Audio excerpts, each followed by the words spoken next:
All right, I'm gonna leave that up and see if maybe that works, so people can watch what we're trying to show. All right. Well, It is the dragon. Now it's the dragon. now it's the dragon, but is it moving? What doth thou name this dragon? Bob. That's a good name for a dragon. Good old Bob. Bob.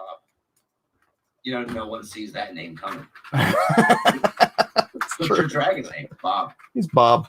Bill All right. So if this is might be better. I think I like Bill better. Bill, that doesn't sound like a dragon at all. I think it's totally awesome. Hey, Bill, get over here. Whoa. Bill is not a slave.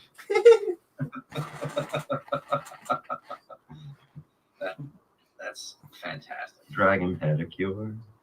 All right, so those of you who are showing up on my channel, I'm live on Order of the Green Hand right now, but once again, he's having some technical difficulties, so I'm doing the drawing part on my stream. So if you want better audio, because go to Order of the Green Hand. Indeed. Better video, go to Is it Art working of the now Hero. that I'm using two computers?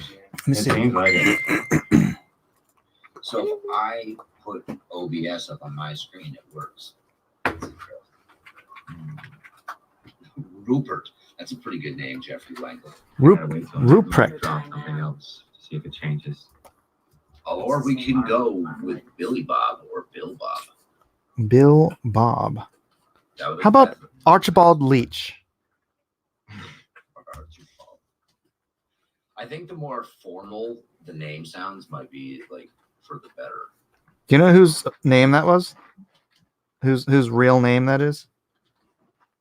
Who? Cary Grant. What? Yep. Archibald Leach. Uh-huh. I would have gone by Cary Grant too. His last name is Leach? Yeah. Oh my god, unfortunately. Which is funny because in I think His Girl Friday, when he needs a fake name, he says his name is Archibald Leach, which was funny because that was his real name. And then in A Fish Called Wanda, have you guys seen that? No. Oh, it's kind of a Monty Python crew with Jamie Lee Curtis. It's a fantastic movie. If you guys have not seen Fish Called Wanda, but anyways, one of the lead characters, John Cleese's character's name is Archie Leach after Cary Grant. Things anyway, you didn't know. The Order of the Green Hand, it's still frozen. It didn't work apparently. I don't know. It froze again. I don't know what happened. But like Mike's channel, if you want to like watch his art. Yeah, the link's in the description. So I guess that wasn't it, Dave. I don't know what's causing this. It doesn't make sense. Yeah. What I see on the screen is Mike's. I don't know. Yeah, I know it came up on the screen, but I can see like he's made changes, a bunch of changes now, and it's not being reflected. So Yeah, Dave. I don't know what the issue is. Could be a million reasons. Dennis Pruch says A Fish Called Wanda, Monty Python. Well, I'm saying it's the Monty Python crew. It was like Michael Palin, and who I just mentioned. Dadgummit.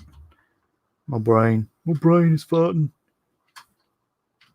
But also Kevin Kline and by the way, one of his best roles ever.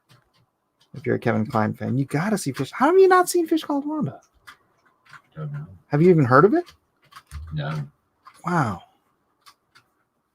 The first time that I ever heard that was a thing was when you just said it. Just right now.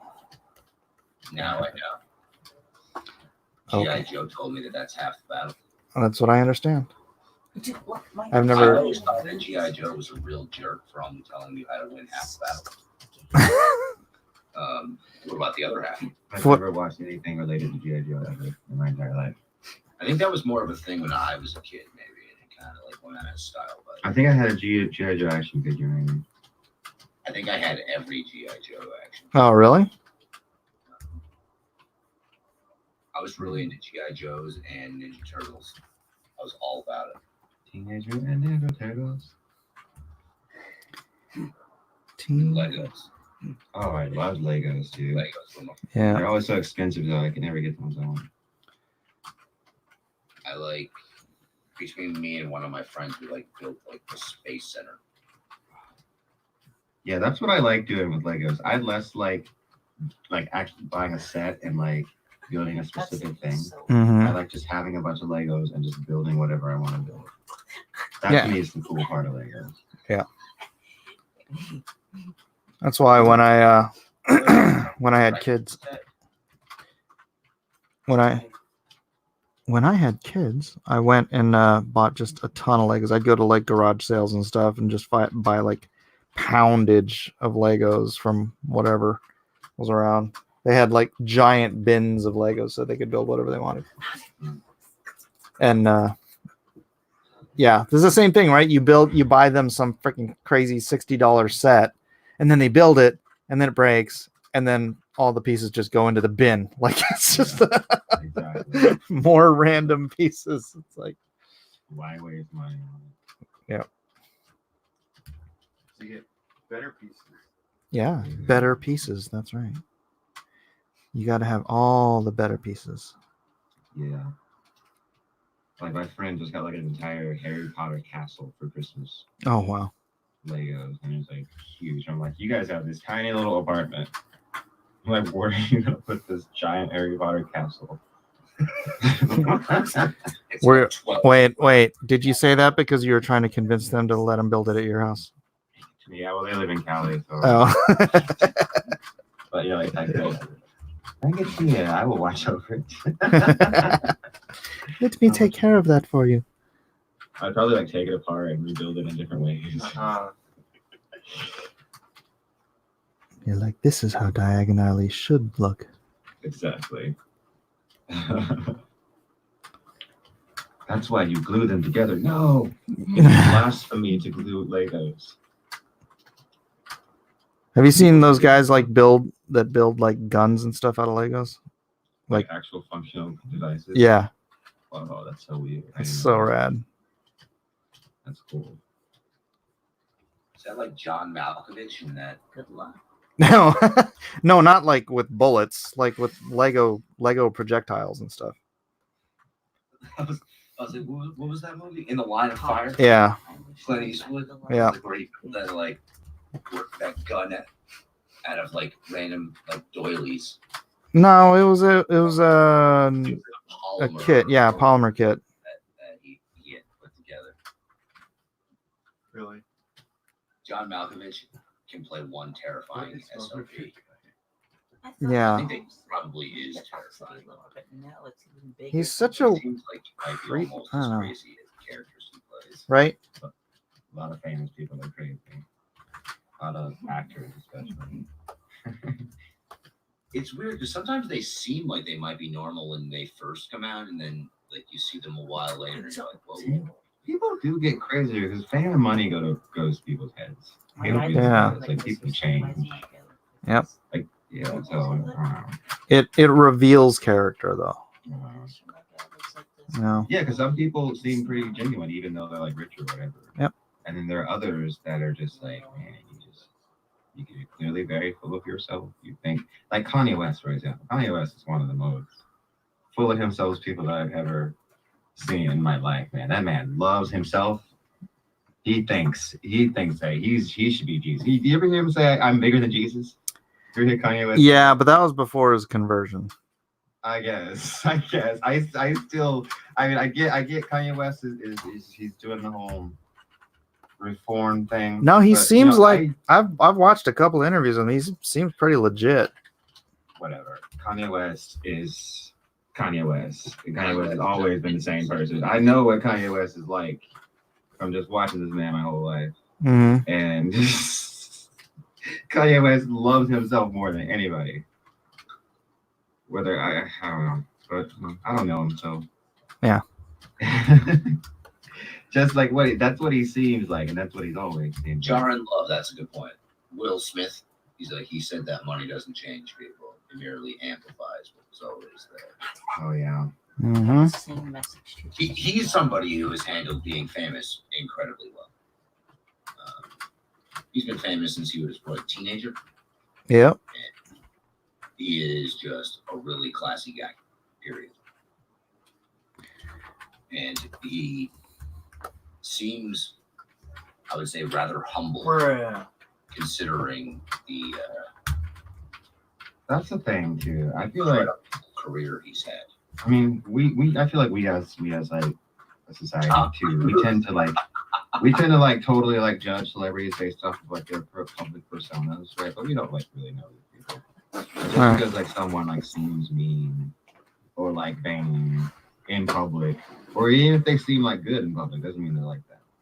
They could be totally different on the inside. Like a lot of celebrities like they have an image. Yeah. And that is their image. But like really it could be a totally different person.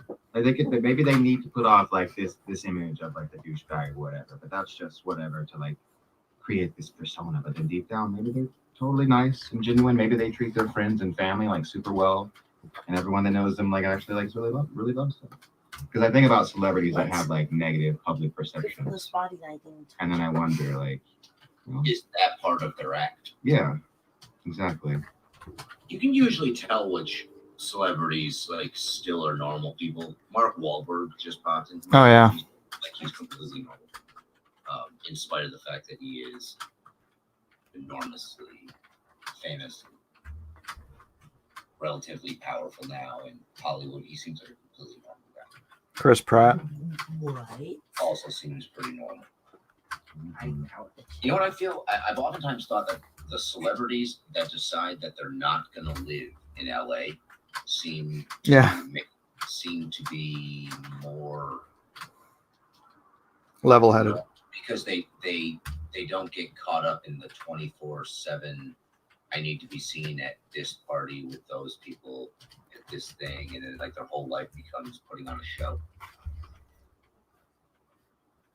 I've oftentimes thought that similarly with like European actors and actresses. Like there's no like one place where they all congregate and live. We've had this conversation. Yeah, I think we had this a couple of weeks ago. But yeah, you get some pretty wild ones every once in a while as well. Hollywood's just full of weirdos in general. Yeah, jalapeno milk.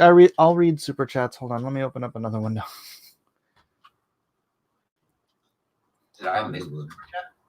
No. He was Yeah, asking me from my channel Oh, if I read super chats. So let me see if I got any. I didn't get any. Why would I? Why are you asking me if I read super chats? I didn't even get any. Sheesh, you had me all excited there for a you second. got my excited. That didn't exist. Now that's just me. I know, right? Trolls, man. Jeez. That is just me.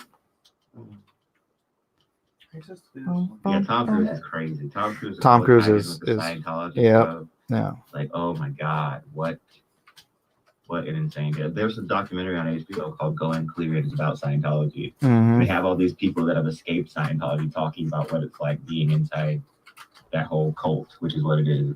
It is. It's a cult. It's insane.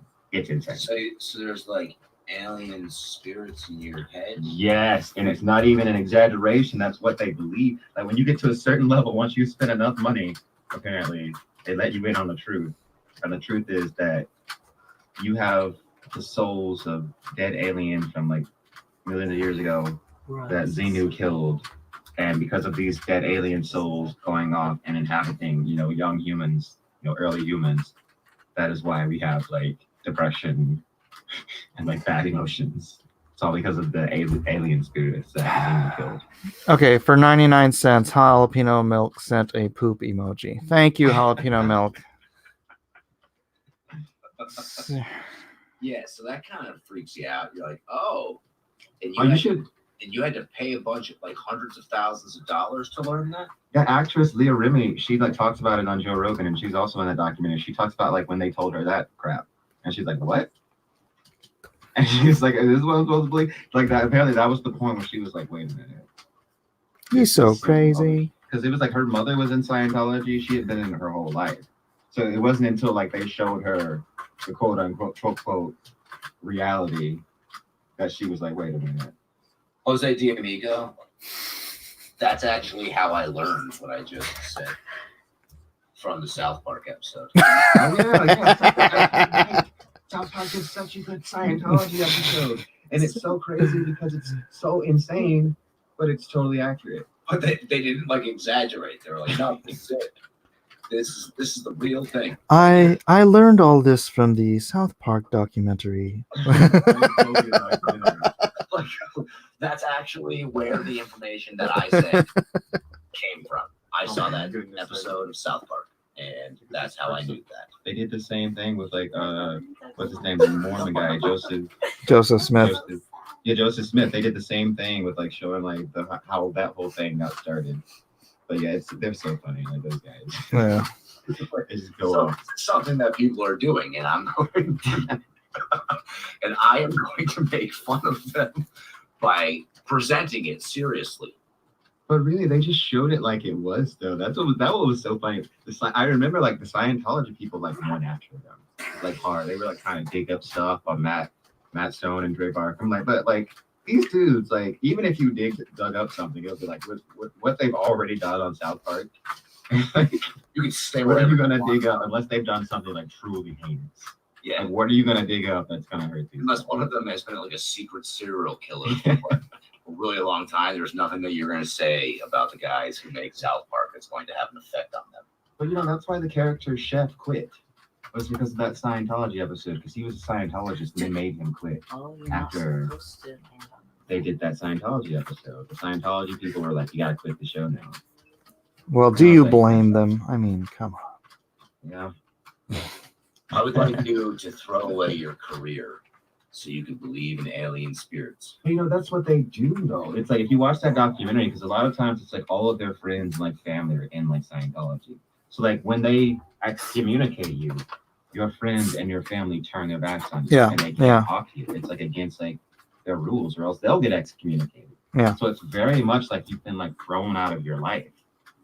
So it's Like, like very don't alienating. people realize that this thing was created by a science fiction author, and I know. he, But there are some that realize it. I'm sure, because there are some that do realize it. Because I'm telling you, if you watch that HBO documentary, it's like some of them know it, but it's like, how do I get out of this? I know, Like, I dude. kinda It's not like it was Dune or something.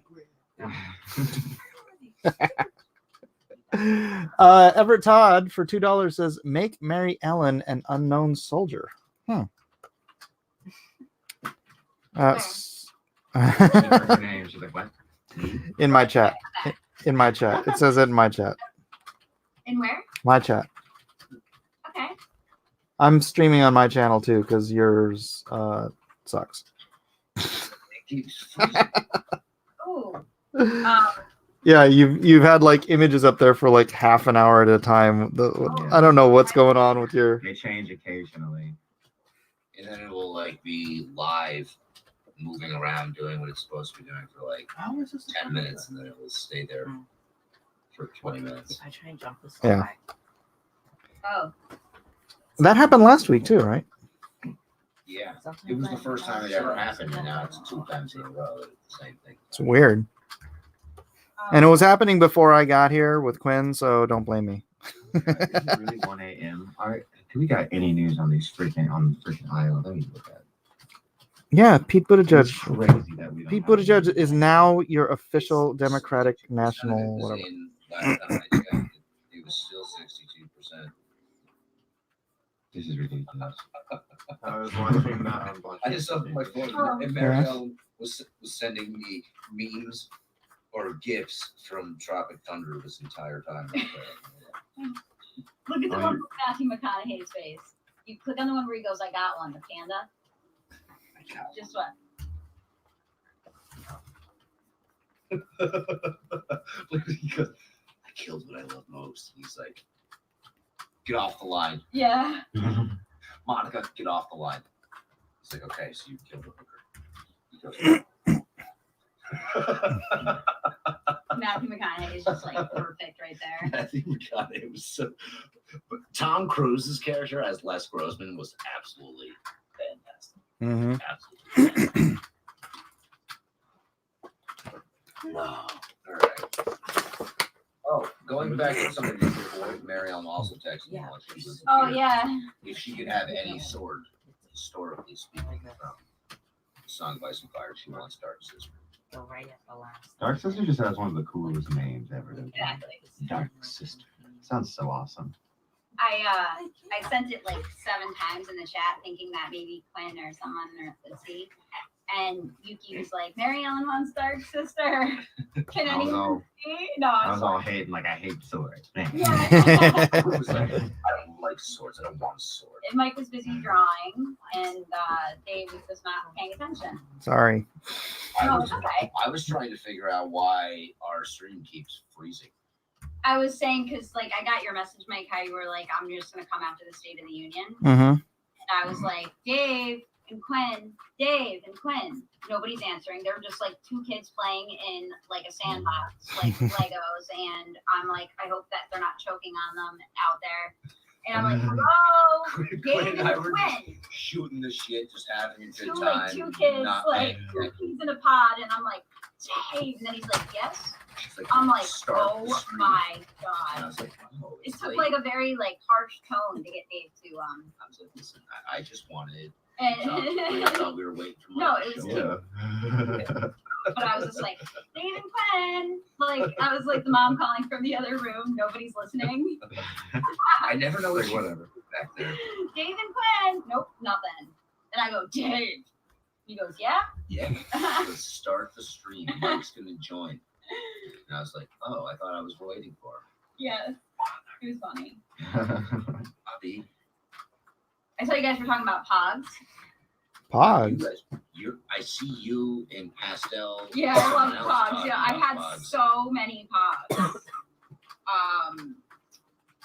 Those were those circle like Yeah. cardboard things, right? Yeah. I loved them. That was like And it's then there was fun. like a special harder one that you used to do. I can't. That's called a slammer.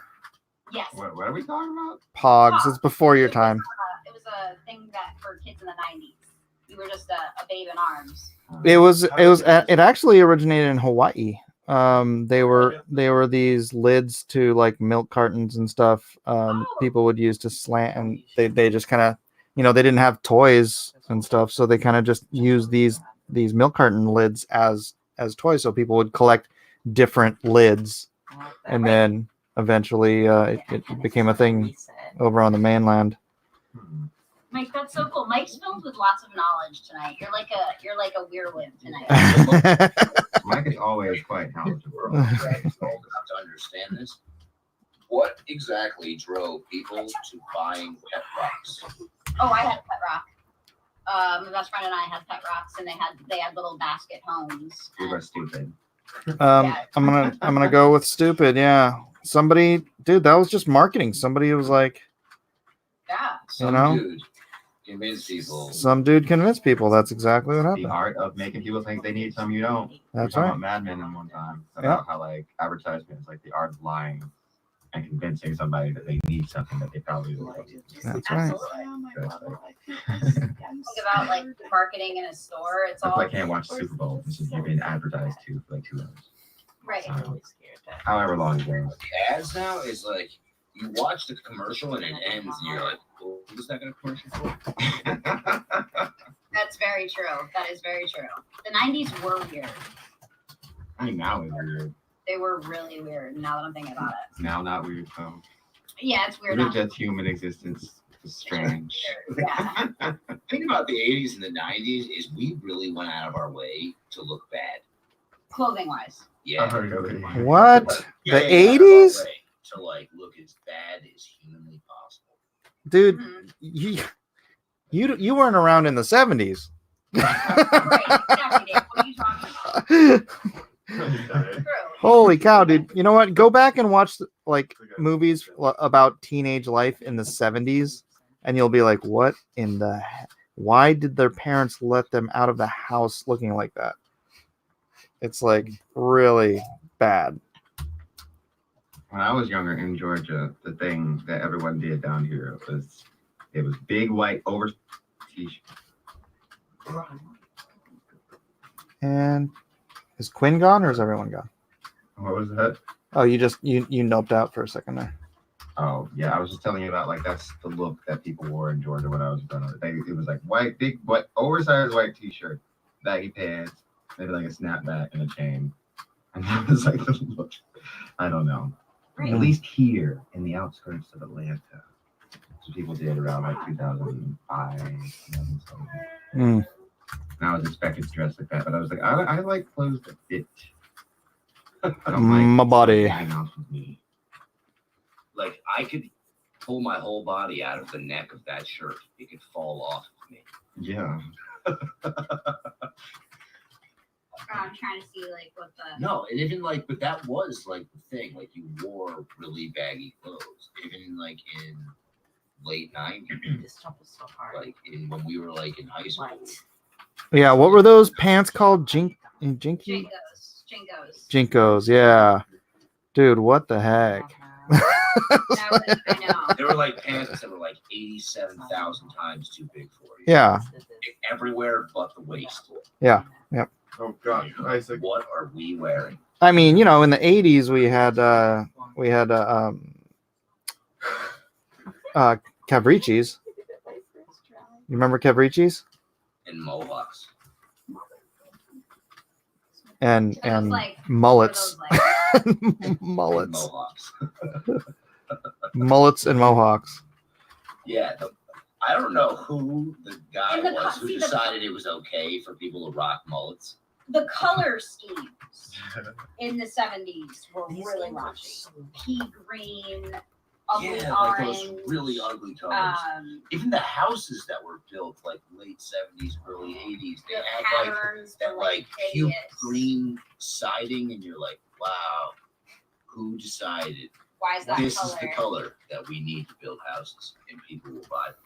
And like for some reason everyone did, and like that like gross so yellow ugly. color, you're like, wow, I was just look at these talking about houses like- in this old Hey Mike, Yo. is designing this jewelry, is this the first time you've ever designed jewelry for somebody?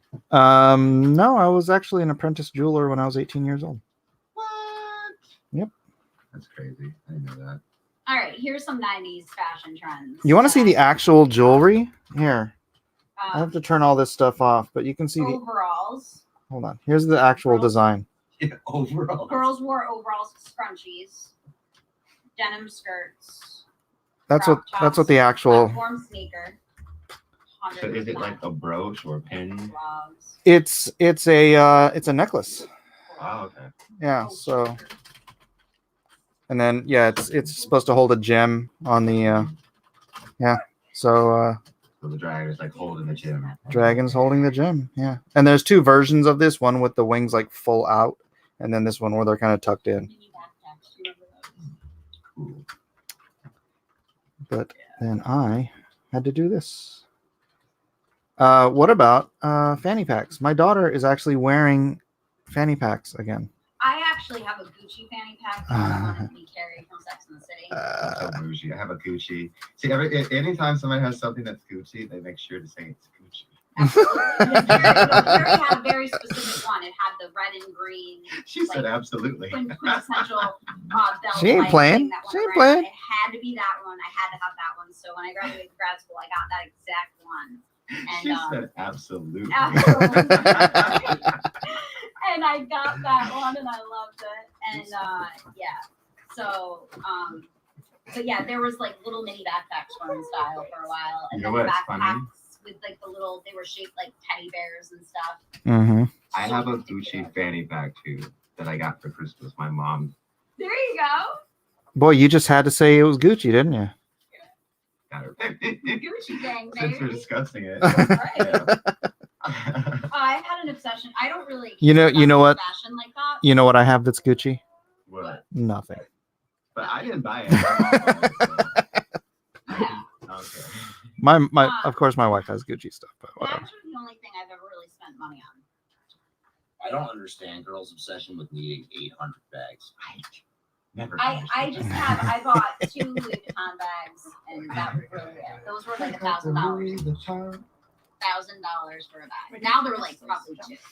Yeah. Like, what were you thinking? You're like, what I need is something that, like, I always think, But like, there, nothing like will you're- ever happen to them. That bag I will have for the rest of my life. like when No you see the lie. person in You're at the airport. You Oh, see no. the guy roll by with his Louis Vuitton luggage, and you're like, if your bag costs 12 grand, what is in it?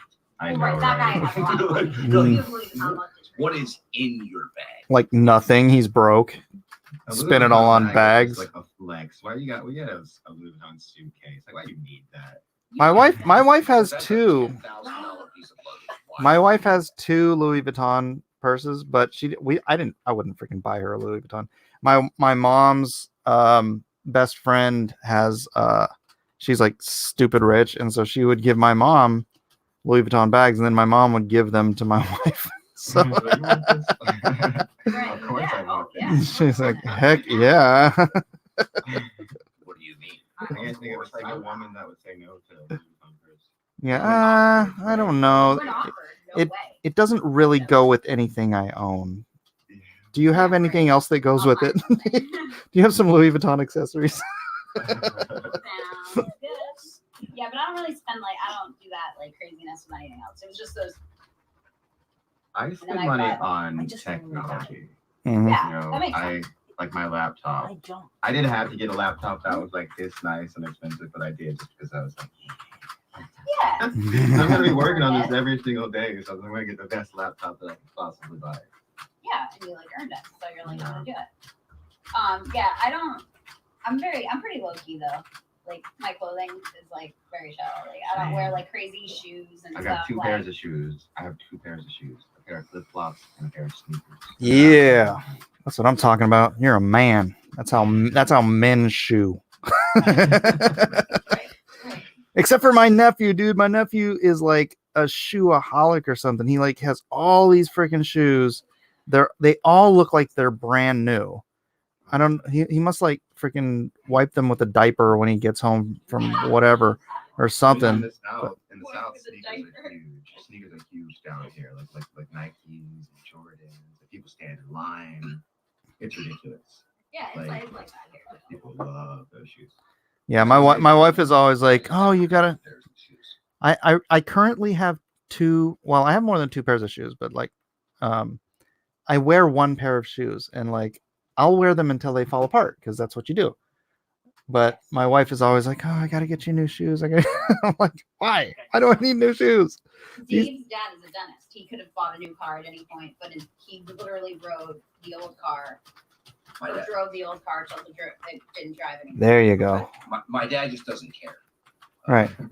He's was like, like- it gets me from A to I was B, like, and that's fine. His father was an architect, and before he passed, what he was driving was like a 1991 Honda Accord that he Nice. just took off of his daughter. He just didn't care. And what year was that? And this was in 2014 Wait, Nice. okay, this guy is a millionaire, and he's driving. or a 2012. This guy's driving a 91 Accord. I love it. I love it, man. Driving a 91 Accord that used to belong to his daughter, and he just did not I care. love And it. my father's the same way. He just does not care. As long as the car takes him here to there, he does not care. Yep. His hygienists at his office have significant nicer trucks. I love my truck. I have a Toyota Tacoma. Ooh, And I feel like I'm gonna have this truck for at least 10 years. that's a truck, right? Yeah, Okay, not an SUV. Dave and I were talking about that earlier. I have an SUV, yeah. and I didn't realize how much girls mainly drive SUVs. I would say that SUVs sell almost probably at a 2-to-1 ratio.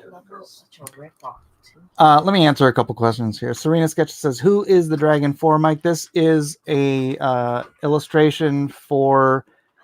I'm doing these jewelry pieces, and this is sort of an illustration that is kind of taken from the design of the jewelry so that they can use it for advertising. And it's for Light of Ashtar, which is a very popular jewelry brand in Japan. And the founder happens to be one of my mom's oldest friends, so she asked me to design some jewelry for her. How do you turn your drawing? I hit the R button and it rotates. Whee! This is Photoshop, so. Matt is such a good artist. So Matt, how was it when you first made the transition from drawing on paper to learning to draw using digital? Was it a learning curve? Did you have to figure out exactly how to do it well? and make it look the same. You legitimately just called me Matt. Oh, I say Matt. God, I've been Yeah, hanging you out. did. I was like, is there a I've been talking to Matt Weldon. Sorry. Matt Weldon's not here right now. I know, Mike. Both M's. Like, it's confusing. We also have a nickname, Matt, That's fine. Yeah. Like, you know, you're learning to do like digital stuff versus like. No, the thing. I mean, it's a Wacom pen, so it's a pen. So Right. It feels like a regular pen. It does. The only difference is your hand is on a piece of plastic, which I hate. I don't like the feel of working on plastic. But I'll do it because it's much faster. But I don't like working on digital. I like working traditionally. I just have been doing it lately. In the need for speed was requisite. So I saw some of the coloring for your Magnificent 7. that looks cool, huh? Yeah. I hope It's it super nice. does well. Yeah, that was my friend Teodoro Gonzalez. He's actually escaped Venezuela before the travel ban. Wow. So he made it to America. God. Yep. So I don't want to keep Mike because you're doing your stream over there, right? Well, yeah, I'm kind of doing it on both. Whatever. Yeah. If you're gonna wrap it up, then I'll just keep streaming. Yeah, you keep doing your thing, and then That sounds good. yeah, You want me to come hang out with you, Mike? Absolutely, bro. Okay. yeah. Send us the link too. One of us will probably stop by. All right, everybody. Everybody So we're follow. gonna wrap up. Yeah, Mike, plug your 2 channels, and then Quinn do the same, and then we'll go. All right. Alright. Let me see. Here, I'll send the link to the actual thing here. Yeah, send it to your stream too. Yeah, I'm sending it to the stream. Make sure when you come over to the stream, make sure you hit the subscribe button, guys. Yeah. Come on in. Party's moving to my house. Yeah. Yeah, well, let's go over to Mike's house. After hours at Mike. Snacks and booze. All right, guys. Woo. Yeah. Free booze, everybody. Come on. Yeah. So Mike is got 2 channels now: Art of the Hero with Mike S. Miller and Mike Draws Comics. So subscribe to both of those. And if you still want to hang out, go on over to his channel for the continuation of the stream. And Quinn, plug your stuff. All right, yeah, Ideas by Quinn's Ideas on YouTube. Not Ideas by Far anymore. But most importantly, get put on the mailing list for my upcoming graphic novel, Tadia. I've been working on it really hard for a long time, and we're getting ready to show it to the world in a few months. But yeah, put on the mailing list. Yes. And what videos? Do you have any videos coming out soon? I have a video on Lovecraft. It's a Ooh. Lovecraft story at the Mountains of Madness, which is a really cool cosmic horror story about, the secret origins of humanity. And it's also a story about human arrogance, but yeah, I'm going to be. Ooh, Mountains of Madness is one of my favorites. that's awesome. Elijah said that's one of his favorites. It's so Wow, scary. aw. Oops. I love that name. That's a nice name. Elijah. Uh, Great. Well, I think that's it, and we'll be back on Thursday for our stream, the one we do every week on Thursday, and we're gonna do Danny because we're done with Danny's. Donnie! house. Yeah, so we'll do Donnie Donnie, at 8 p.m. Donnie was totally out of her element. Yeah, Donnie was, and that's about it. So yeah, we'll be back next Tuesday as well at 10 p.m. And if you still want to hang out, go on over to Mike's channel and subscribe to both him and Quinn. And we'll see you guys on Thursday. All right. Yeah, remember last week Shadiversity showed up, so you never know what might happen. That was pretty cool. That was amazing. Right? I got to ask him a couple of questions that I really wanted to ask him about his cast. So I was pumped. Yeah. He's a hot dude. Yes. Yeah. All right, guys. He has some strong views on Star Wars. Everyone can even get that first. All right, we'll see you guys Indeed. in a little bit. All right. All right, take care. Party Bye. at Mike's. Bye. So, Mike, are you streaming with StreamYard? I am. I sent you a link. Yeah, send me that link. All right. I shall read it here. All right. Send it on Twitter. I sent it on Twitter. Okay, thanks, Mike. All right. See you guys in a bit. Okay, bye-bye. Made me a double plate of yakisoba. All right. There we are. I'm glad they didn't say anything off air because they were on air. Oh, I should probably go to StreamYard and make sure I and she made it a different way. So I Let them have to in play the it. house. Bright Glory says like and subscribe. Absolutely. Like and subscribe. Michelle Vituli jumping over. Welcome, welcome, one and all. Everybody, welcome, including our good friend, Mr. Quinn. Hello. Would you be quiet? You have to make so much noise when I'm streaming. It's so frustrating. Yeah, you should change your thing to Mr. Quinn. I like the sounds of that. Mr. Quinn. Mr. Quinn. Hello, Mr. Quinn. How's it going? Makes it sound like a Bond villain. It does, right? Mr. Quinn. Sound like an Asian Bond villain. Mr. Queen. Hello, hello, Mr. Queen. I can do that because I'm Japanese. Yeah. Oh, man. All right. The Dark Quinn arrives. Oh, this was the The Dark Quinn. what? It's the only Quinn we got, man. Yeah. There is no lighter one. At Running least not short yet. on Quinns. It said this is H. Oh, I should. Oh, Matt's probably busy. Matt has so much work to do. Art's looking awesome. Thank you very much. Yeah, I saw all the projects that he's got doing today that he's working on. Yeah, it's like, dude, what are you nuts? This year. Yeah. He's got a lot of work, man, but I hope he doesn't become overwhelmed. I hope he's able to do everything. But yeah, he's super talented. Yeah, And I'm just so excited about him working on Tadia. Like, yeah. I look forward to it, man. I look forward to Same. seeing it. Same. Alt. Let's get rid of that. Oh, that's not right. What am I looking for here? Someone says I'm ready for my free drink. Well, you see, we had this new app and we were counting the votes and we don't know who won. I don't know. I don't know.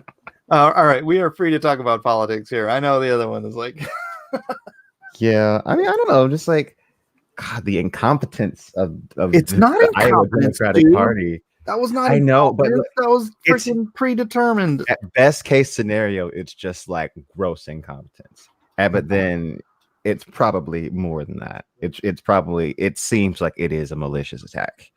Well, yeah. That's I mean, how long ago did I tell you this was going to happen? a long time ago. You were like, they're gonna rig it, and I was like, I hope not, because it's like, I see. We went into this knowing that we are going to try everything to like kind of to be like not Bernie. They definitely hate Bernie or whatever. They want the establishment. They want like the Joe Biden. They want They people want who say- someone they can control. They Exactly. can't control Bernie. It's just sad, man, that they're just like going against the will of the people. I mean, we haven't seen the final count yet, so maybe they're just doing this to hold it back to keep away Bernie's shine. Aw, Because it's so- the thing it's with so Iowa, cute that the you're thing with saying that. Iowa, right, is Iowa's such a small state that it's like only 41 delegates, right? So like the big thing with Iowa is really like when it comes to winning the Democratic Iowa primary, what was really important about it is like that the winner gets like all the attention the night they win, because like they've been hyping it up like the Iowa caucus is so important. Yep. But I feel like even if Bernie comes out and wins and they say he won now, it's not gonna have the impact that it would have if they would have announced it the night of. Because like right now there's all this confusion. Nobody knows who really won. And it just takes away, it took away his moment to be like, I won. And like, because the media was all this time, they've been like, it's so important. It's so important. Mhm. But I just, whatever. It's just, so even if later they're like, he won, It it doesn't matter kind as of much. moved. Yeah. But Snarky Weezer, who win? Nobody knows. That's the It's thing. Nobody true. knows. It's true. That is the state of the Democratic Party. Edwin, we're both Trump voters, but we must commiserate with our friend Quinn because democracy has lost tonight. The coin flipping is what killed me. I know. Oh I wait, saw wait. 3 videos of coin flipping. Alan Yusuke asks if I'm Japanese. I am indeed. I am. The coin flipping. Corruption is lame. Yes, indeed. Hi. What's up, Hello. Edwin? Cool. We got a new squatty. I don't know if you remember this, but our representative, Tulsi Gabbard, actually resigned from the DNC. I know. Last time Because of- around? yeah, And that's why Hillary Clinton hates her, because she resigned and then she endorsed Bernie over Hillary. And so Hillary is like, Hillary never let it go ever, and so she's been trying to destroy Tulsi ever since. And I hope Tulsi wins the suit against her because it's absolutely ridiculous I how hope she she does dragged too. a veteran's name through the mud like that. But whatever.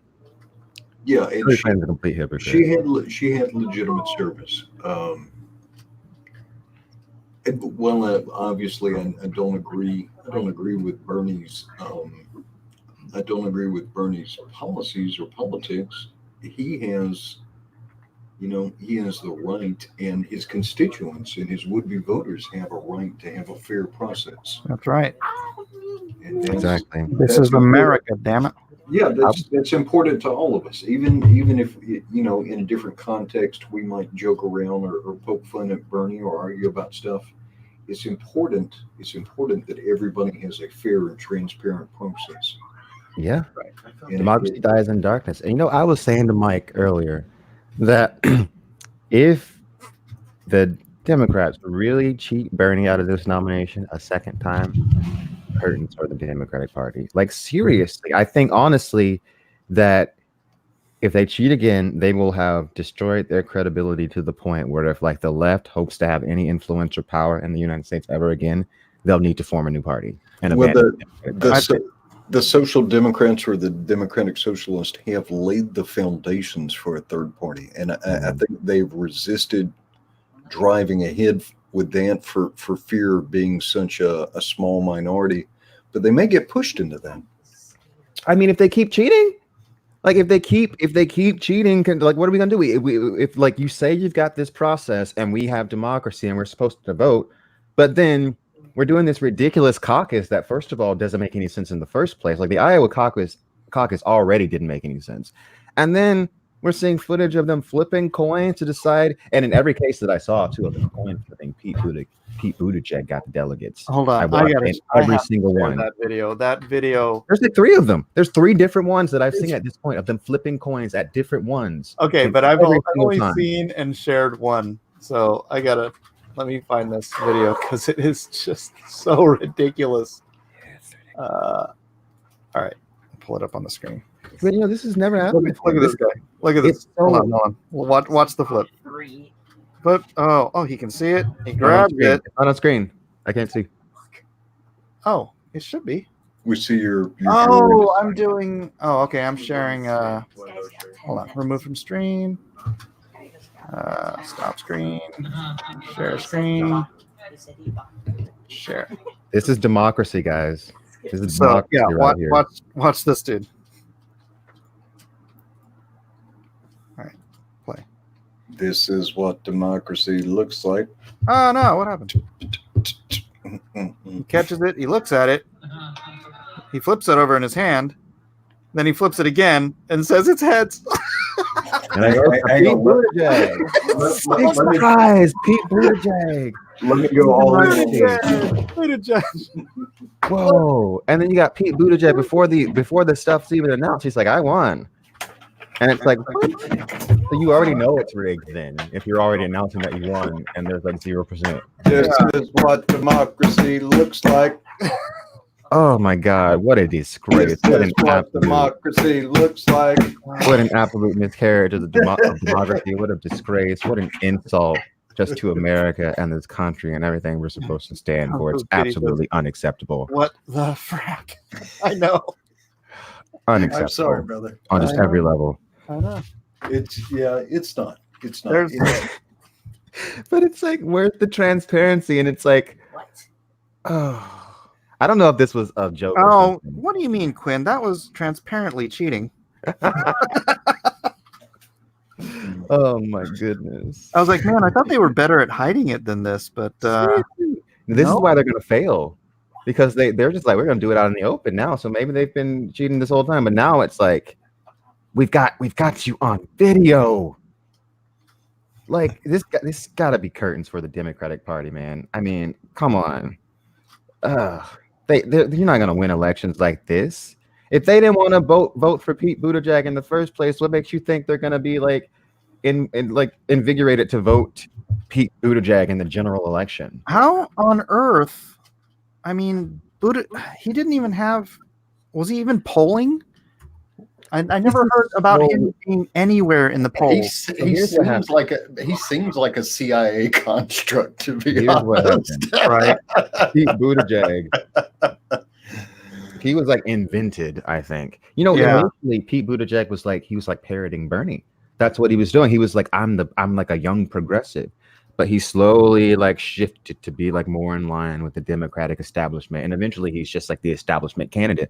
So what happened in Iowa, because they didn't release that poll that was supposed to go out like right before, and everyone was like, why are they not releasing the poll? It's because Bernie's in first. Yeah, Bernie was in first, but also Joe Biden was in freaking fourth. Joe Biden absolutely imploded. And In, so it in looks like Iowa, of all Buttigieg- places. yeah, There's- Pete Buttigieg took a lot of that support, but it still is looking like it wasn't enough to cost Bernie the win. It just wasn't enough. But they were trying to hide the fact that Joe Biden imploded, and now that Joe Biden is finished, he's in fourth place in Iowa. Like I feel like they're gonna throw in the establishment is gonna throw all their eggs in the Pete Buttigieg basket now. So you think Buttigieg over Warren? no, Yeah, Edwin, what I absolutely, they was want saying- Pete what I was- Buttigieg over Warren. that- They'd that much rather have Buttigieg. I'm putting money on this is all a plan to go to a broker convention. Because if you're screwing up this freaking early, nobody thinks Buttigieg has a chance against freaking Trump. No Is this- freaking way. He doesn't even have support in the Democratic Party. Exactly. Is this some sort of machination whereby the party rolls out Hillary and said, you know, And that's what I was saying. there's only one woman strong enough to. Dude, Hillary Clinton. Just go away. Go away. Aren't you I thought powerful enough? Go I away. thought Buttigieg's own internal polls showed him polling horribly with African American voters. Yeah. Oh, he has almost no African American. Oh, did you see the? I just caught this part. He had some African American people behind him on the stage, and one of them was straight up telling like reporters and stuff that the Buttigieg people came into the crowd and grabbed me away from my friends to put me standing because there were like six black people at the whole Oh place. no! They grabbed all six of them and put them behind Pete Buttigieg. Graceful. And then if you look at how Pete Buttigieg treats his own black constituents, it's no wonder like no black person wants to vote him, because there's that video of him and they're on the streets and there's all these black people and they're all like, one of the ladies is like, oh, when this happened in the community, you didn't do anything, and they're like airing their grievances to their like person that's in charge, and he's all like, well, you don't have to vote for me. What? This shows how much he cares. This is so funny. Oh my goodness, Man. you people. But It's it's important that people be able to have faith that, There's gonna be no faith in the Democratic Party anymore after this. No. and I'm it's telling you, if they cheat. particularly this is kind of a dumb choice because Bernie voters I don't say this.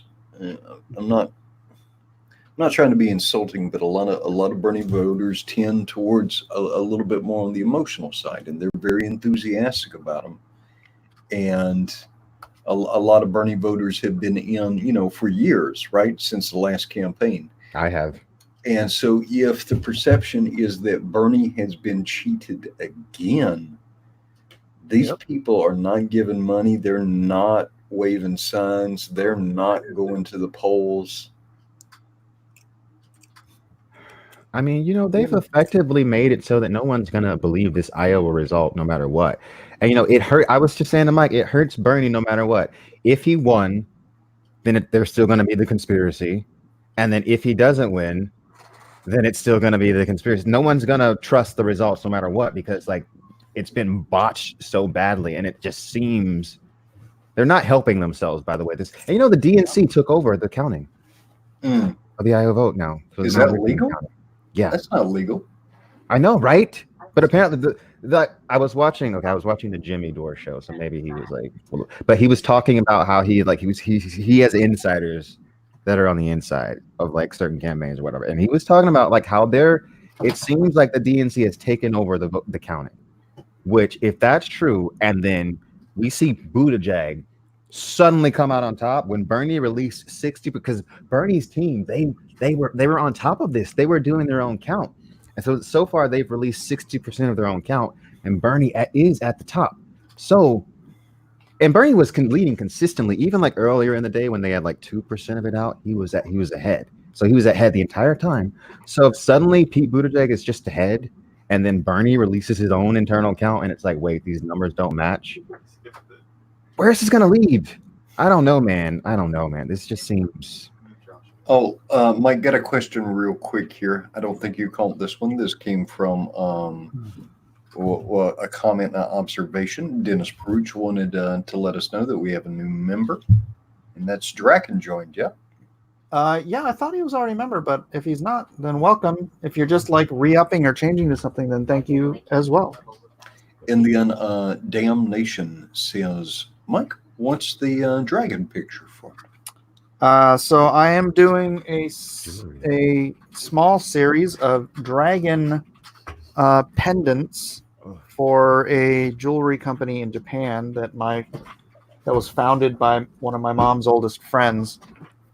It's called the Light of Ashtar, and so she was doing these other pieces that are like Asian dragons, and she got requests for sort of a European Celtic style dragon, and so she didn't know how to do that. She actually doesn't even know how to draw, so she came to me and asked me if I could do it, and I said yeah, which is kind of funny because I used to be an apprentice jeweler, so I kind of know how it all works anyways.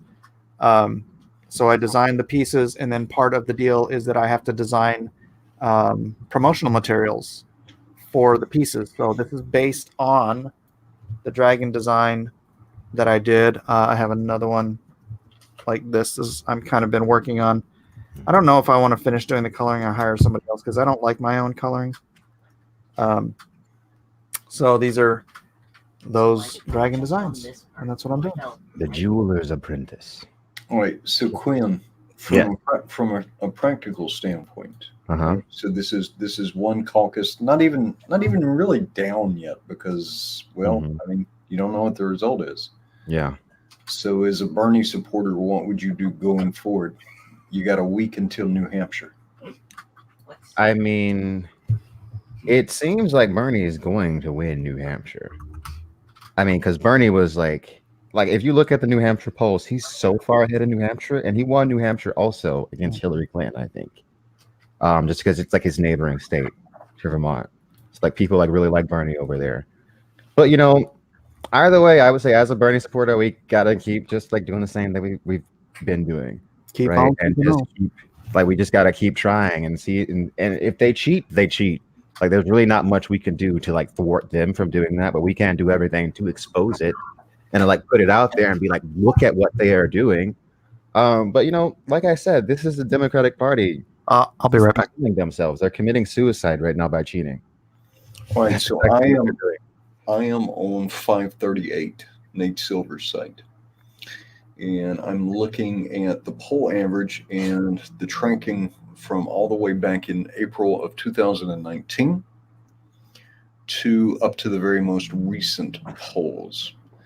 Going into New Hampshire, a week out, Sanders has a fairly commanding lead. He's been about 3 weeks ago, him and Biden kind of crossed over, and Biden has been trending down, and Sanders has. Biden has imploded. And if given his numbers, his actual numbers in Iowa versus what the polls were showing, I think that there might be like some skewing of the polls in Biden's favor going on, by virtue of New Hampshire is a straightforward vote, though, right? It's not. Yeah, they're not like a caucus, like Iowa, which is it doesn't make any the caucus so stupid. Like if you look at the rules to how it works, it's so dumb.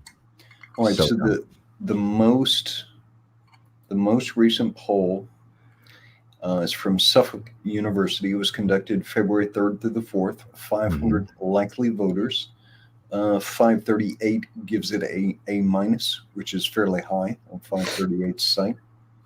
It has Sanders at 24%, Buttigieg at 15%, Biden at 15%. So that is a substantial lead. Yeah. As far as poll is concerned. But does Buttigieg get looked at as a more viable If candidate? he wins Iowa. Yeah, I mean that's their plan, isn't it? The Yeah. plan is that they're gonna like have him win Iowa so that it looks like, oh, he's viable now.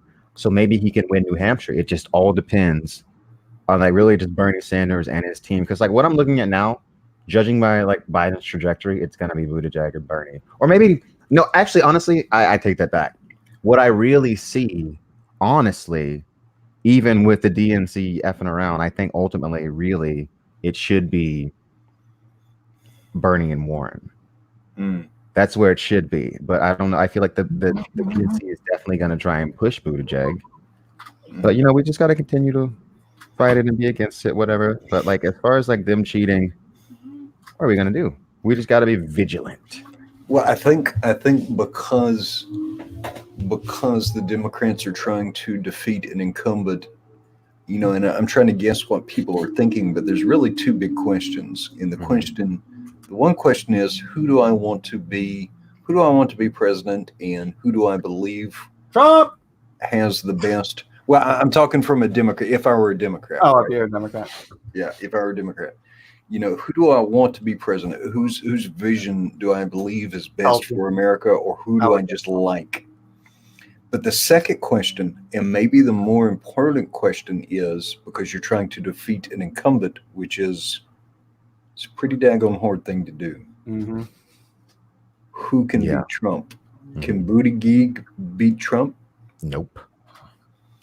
I mean, is he Out going of to be everybody able that to- has a chance right now, the person that's most likely to be able to beat Trump is Bernie Sanders. Out of everybody, out of the Joe Biden, the Warren, the Buttigieg, who else? Klobuchar. Those are the people that actually have a chance at winning the nomination. I mean, real talk. South of Richmond, Virginia, is Buttigieg going to be able to buy a vote in the United No. States? No, and I know people, nobody f's with Buttigieg. Nobody knows. Like, and you ask somebody down here who Buttigieg is, they knows who he is. Nope. Nobody knows who Buttigieg is. No one even knows who this dude is. Come on, you're not winning. But my sensation is at least south of Richmond, you could tie a pork chop around his neck, and even a pit bull would mess with him. You know what I mean? Ugh, gross.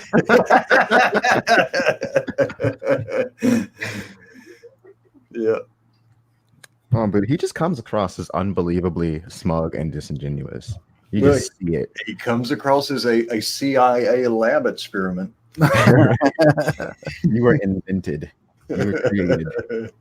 This is the Buttigieg. What is it? Is it not the Born supremacy? What is it called? The Born. What the heck goes this? You know which one? The Born Identity. The Born. Yeah, it's the Buttigieg identity. Yeah. It's you know, a lot less kung fu and more flailing. Yeah, just more just like tap dancing and never giving a straight answer to anything. Like that man knows how to talk in circles with anything. Like they'll be like, "Do you like the color blue?" And he'll say, "Well, you know, red is a pretty interesting color. You know, yellow is super interesting too. If you mix red and yellow together, you'll get orange." And he will never answer, "Do you like the color blue?" And it's just like, God dang it, dude! Just what do you really believe in? Nothing, apparently. Getting elected. Exactly. Man, these people just grind my gears to no end. Brian Glory says, I think Tulsi could have pulled votes from the other side. I think Tulsi, out of all the Democratic candidates, consistently polls the highest for the Republicans. What was that? Tulsi out of what? I think out of all the Democratic candidates, I think Tulsi probably polls the highest with Republicans. Yeah, they do like Tulsi, don't they? I like Tulsi. I was saying earlier that I felt like Tulsi, the way that the media has treated her, you know, that it's all because of Hillary Clinton. It really is. It's not some conspiracy. Hillary Clinton had it out against Tulsi Gabbard. Oh yeah. Like for years since the Bernie thing. I know, of course, when Tulsi is trying to be president, Hillary Clinton is so stuck up and full of herself that she's like, I'm not going to let another woman potentially be president before me, especially not someone that picked Bernie over me. That's how And you know, Bill's Full like, of herself she is. That's how much she feels "I like she told deserves she's to looking win. pretty good." Bill's probably got his picture in there. Mike, you do a better Bill Clinton than I do. I can't do a Bill Clinton. I don't think I could do one right now. It depends on what the meaning of is. Be right back. Draken says Tulsi has those nice ideals. Tulsi's, I mean, she's wrong, but I mean, she seems like a person of character. Yeah. She had an interesting background too. She's part Polynesian, I think part Samoan, but she essentially grew up in a cult. Oh, really? Yeah. And she grew up in like an offshoot of Hare Krishna, and not No kidding. not like mainline Hare Krishna, but a splinter cult. Yeah. Hey, have you ever seen Miami Blues? No, what's that about? It's about Alec Baldwin's in it, and he plays this psychopath. It's not really important what the whole movie's about. It's really, really funny though. But in this one part, he's like walking through the airport, and there's this Hare Krishna, and he's like, Krishna, and he's like asking something, and have you heard about Krishna or whatever? And he grabs the guy's finger and he bends it back, and the Hare Krishna dies. Oh, what? Right? From like, I don't know, a heart attack or whatever it is. But then Fred Ward, gosh, this movie is so funny. Fred Ward is the cop that's on the case, and he was like, hey, what, you suppose if this guy knew that if you bent the Hare Krishna's finger back all the way, it'd kill him, this would be a homicide. It was just so, man, you got to check it out. He's like, yeah, I'm not going to get into the whole thing, but Mike, yeah. you have a request from the audience. This comes from Jose D'Amico. He says, Mike, please say, I did not have sexual relations with that woman. I did not have sexual relations with that woman, Monica. Well, I believe Gotta do the thumb thing. The thumb. him. Oh, I don't know if this is real, but I wanted Mike to know about this. So someone they were trying to figure out who funded this app that went awry because they were counting the Democratic votes in Iowa with this retarded app that they had never used. And it just failed, obviously, because it was a gimmick. But someone just posted this. I don't know if it's true, but $100 million or something. Pete Buttigieg was one of the funders of it. Yep. This is real. I don't know if it's real. But I heard about Pete Buttigieg, but the number one funder of this app is George Soros. The guy that I don't know if it's real, though. The Sorosian. Dun, dun, dun. Because everyone was last night, they were like, who funds this app? Like, what's the secret? Because it was like this weird company called Shadow Incorporated. right? And Yeah. it's like, who is this? They don't even try to hide it. They don't even try to hide it. Yeah. Stealing Elections, Inc. Oh, that's an ironic name. Let's Like, go what with the it. heck, man? This is like some movie stuff. Like, what is going on? We buy leaders LLC. It's like, No. Well, Quinn, man, it is a tough week. It is a tough week. And Oh, I yeah. feel sympathy for you. But now stack this, because going into New Hampshire, you have an implosion of the impeachment. Mhm. And, if you go after somebody like Trump, it's better not to miss. Yeah. Mhm. Oh, they're gonna lose. Trump is They ever missed. it. Then Iowa, boy. And we still don't have the full results, do No, we? everyone's tweeting like we still don't have the results. This is crazy. This is and people like do you guys in the chat even realize how crazy this is that we don't have these results? It's nuts. Iowa's a tiny state, but continue. 4 Republicans and conservatives. The president just absolutely, let me make sure I'm not flipping off the audience. I was counting down fingers. 1, 2, 3. Absolutely just crushed it on the State of the Union address. I wanted to bring that up because it's an interesting thing about Trump is, he's not he's doing a lot of conservative things, but he's not a conservative ideologue. Yeah. I think he gets some ideas from Ivanka, who is far more liberal than he is.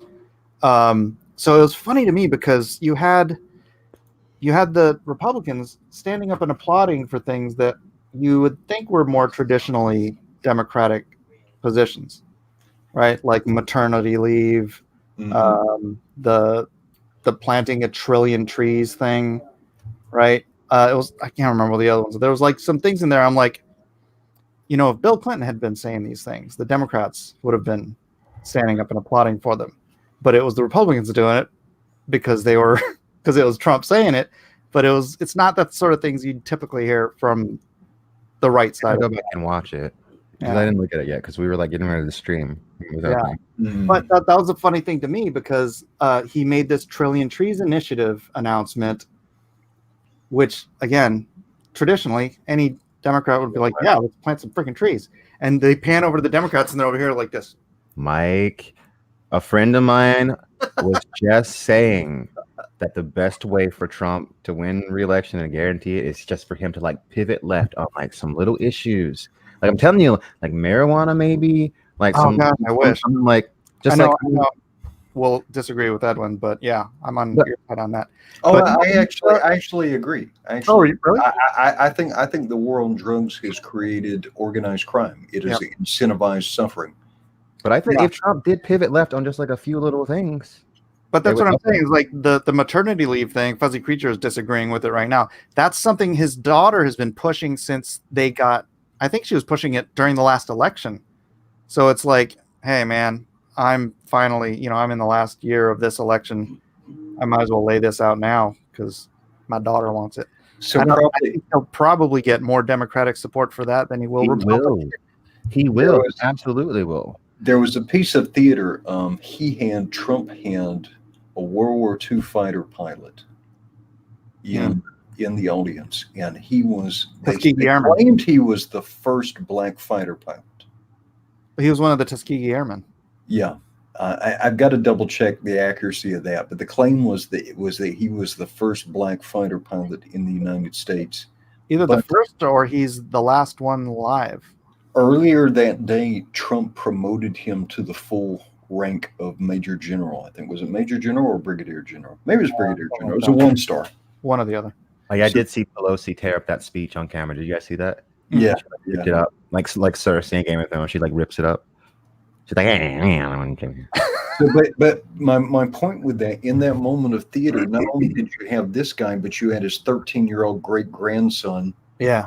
who wants to join Space Force. Yeah. And it's just like It was a great narrative. he's a super kid, and so it's like it was a good piece of theater. It was. Because you hit these generational things, you hit civil rights, you hit the injustice, and you don't shy away from it.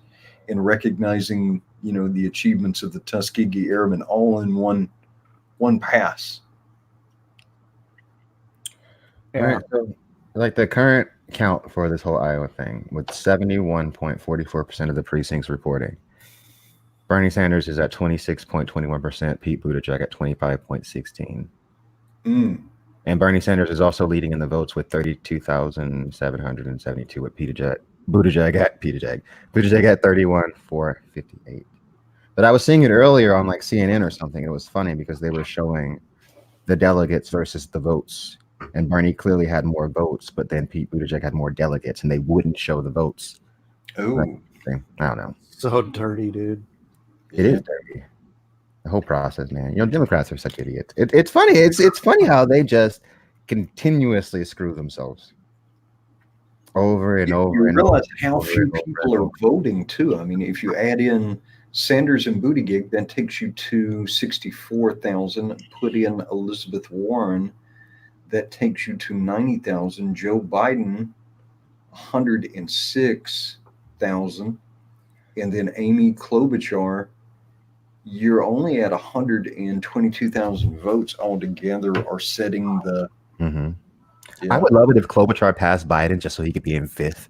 Just like even more, stick it to Biden. Just like that's how much we don't want you. Like, yeah, and then because like I love it. I love watching him in debates because his answer to everything, you know what it always is? I was the vice president for Obama. That's like his answer to everything. I'm like, let it go, dude. No one cares. It's not going to win you the election. But you know, Biden was very clean and articulate. No, He no, used no. to be. Obama was clean and articulate. Yeah, yeah. What did I say? Oh, Biden. Oh, You said oh, Biden. Biden. That's what Biden said. That's what Biden said about Obama. Maybe if he changed his name to O'Biden, you think that would get him?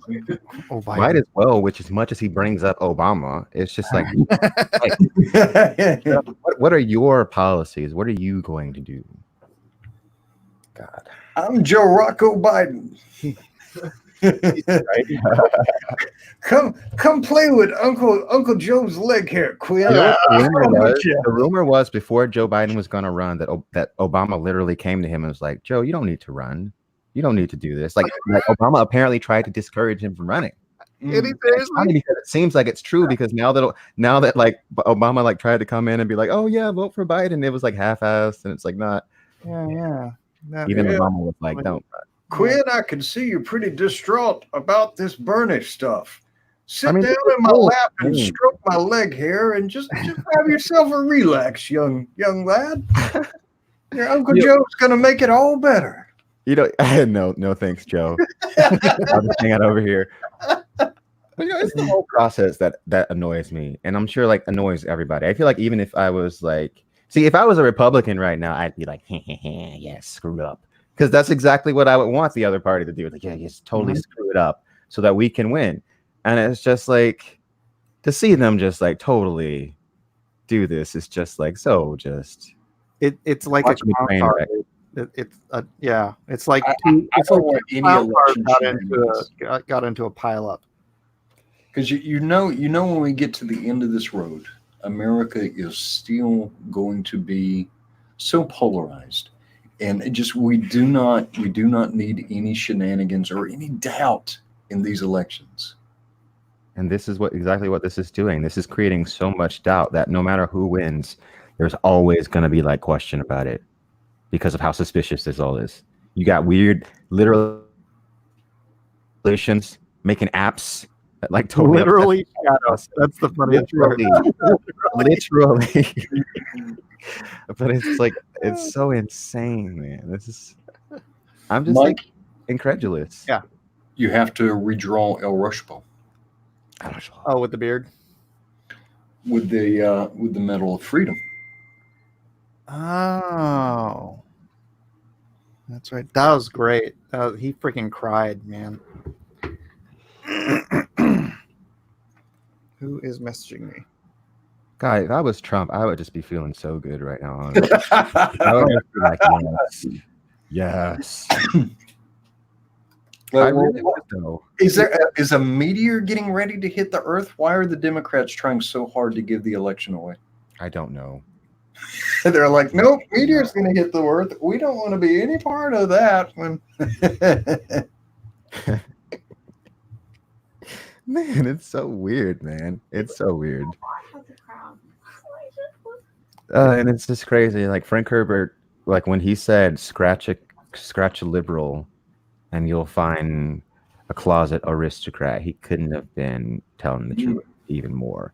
Because I look at people like Nancy Pelosi, and Joe Biden, and Hillary Clinton, and they're just elites. And Oh my that's what- god, dude! You just named like the most corrupt people around. yeah. You know, Nancy Pelosi has made so much freaking money. Made her husband so much money. And Like she just in graft, man. and she Have you just ever read Atlas Shrugged? No, I haven't. You should. You should. Yeah. You'll be coming to it kind of late. Like everybody should read Atlas Shrugged when they're like 16 as an edgy teenager. Okay. What's it about? I think I've heard you guys talk about it before a little bit. It's about a philosophy called objectivism. And Ayn Rand, was she from Russia? Yeah, she was from Russia. Yeah, it's worth reading, even if you don't particularly enjoy it. It's just kind of like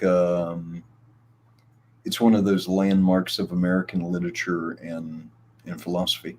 It's about this guy Henry Reardon who owns a company that makes metal, and primarily his primary business is making railroad tracks, because this was written like in the 40s, Uh-huh.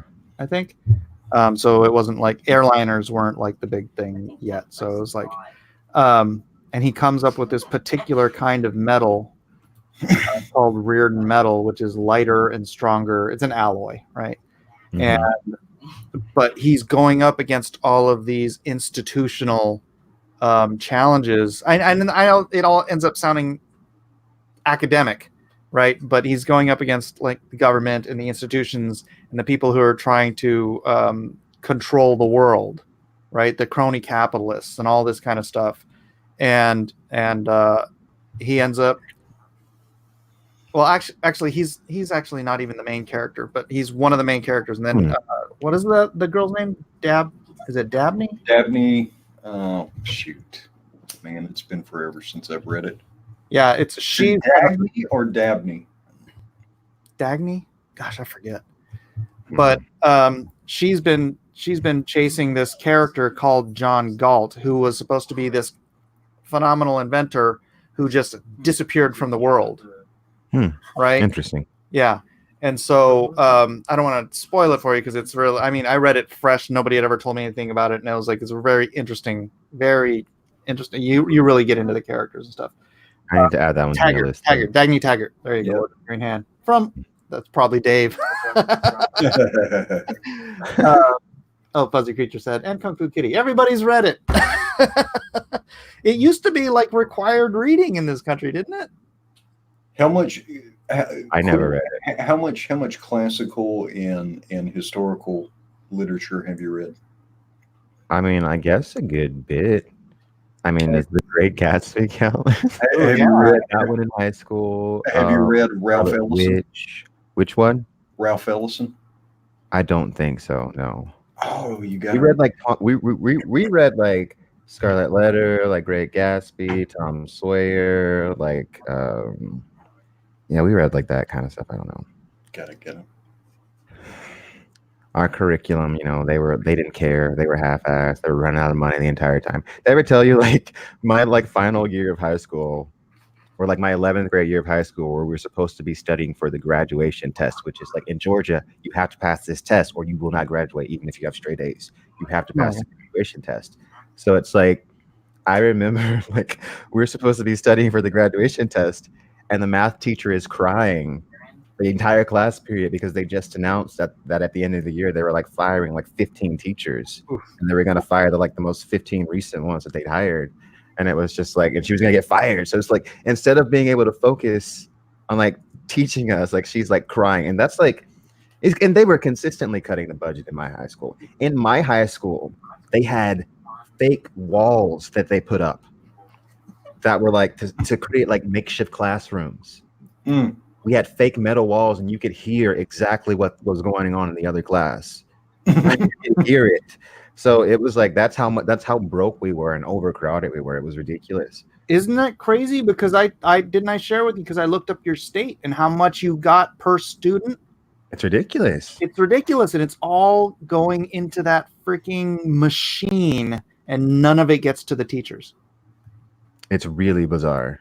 Yeah, I know, because I don't know what they're doing with the money, because we certainly didn't have like up-to-date textbooks or like nice computers. You went to school in Georgia, you said? Yeah. What part of the state? I lived in Columbus for a little bit when I was a kid. Well, I guess I'll just say I went to Newton County High School. That was my high school, and that name has been around for a while. Like that's the name that would have been on my grandfather's diploma. My dad's diploma also says Newton High School, but there have been different locations. And they actually just did build an entirely new Newton High after I graduated. Like I think in 2014 they built it. So they built a brand new school. But when I was going there, 2012 and prior, that was a nightmare.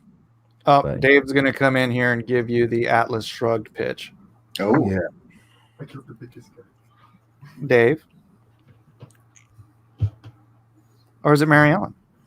No, it's Dave. It's Dave. Dave. Are you're gonna explain Atlas Shrugged better than I did? I tried to do it with the limited characters that were given to me for a comment in the chat. Yeah. So go ahead. And to the best of my ability, basically, you know Atlas from like mythology, the man who holds up the world. Yeah. Basically, the way that Ayn Rand wrote the book is she kind of symbolically ties the great industrialists, the people who kind of are the people who hold up the world's economy, to Atlas. And if they all disappeared, or we abuse them, and they just decide to shrug, like Atlas shrugging and deciding he's not going to hold up the world, things will go very terribly wrong. Interesting. It's if I was going to sum up, Yeah. So is Atlas like the inventor that she's searching for? Like in the No, John Galt is the inventor, and the book starts with who is John Galt, because he's So that's. So is he Atlas? I mean, in the metaphor, because like. Yeah, sort of. I would call him more the catalyst. Yeah. Yeah. Okay. If you didn't feel like reading 1,200 pages of really tiny font that takes like I mean, 4 I'll minutes read to read 1200 each, pages. Do you know who I be? The You movies. know who I am. they did a kind of crappy series of movies. Don't watch the movies, dude. The book is really 3 books, and the latter third of it I thought was kind of. Yeah, just because Ayn Rand was a staunch atheist, and she gives this anti-metaphysical screed at the end that's like 60 pages long, and I'm just like, after about 10 pages, I'm like, can I just get through this? I'm like, if I was alive with her, I'd love to have the debate, but I'm not going to sit here and read this thing. But if you want to read it, you can. It's, But you do at some point, hopefully sooner than later, you do need to read Ralph Ellison's Invisible Man. Okay. Yeah. Okay. Sure. Invisible Man. You Heard will, of Grant Morrison's Invisible Man, or is it called The Invisible? it's I forget. Invisible Man with no. It's Mhm. not. It's not science fiction. are we going to give him a reading list? That one, I I think. already have a pretty long reading list. You know, people recommend books to me every single Yeah. day. I actually read Ayn Rand's shorter book, The Fountainhead, first, and that's what kind of led me to read Atlas Shrugged, because I love The Fountainhead. That was Yeah. a great book. Yeah, it's pretty clear that Ayn Rand had a thing for a guy whose initials Initials were were HR. Yeah, Was it Henry Rourke or Yeah. or Howard- something? Howard Rourke. Howard Rourke and Henry Henry Reardon. Yeah. You're like, Yeah. clearly the main love interest of the female protagonist in both. half of Fountainhead is essentially Ayn Rand's like self fantasy literature. She's like writing down essentially her sexual fantasies. but it's not graphic. No, but it is indulgent. It is indulgent, but not graphic. Interesting. I didn't know that Atlas was also used prominently in Masonic stuff. Really? Only moderately. Maybe like in the. Not really, man.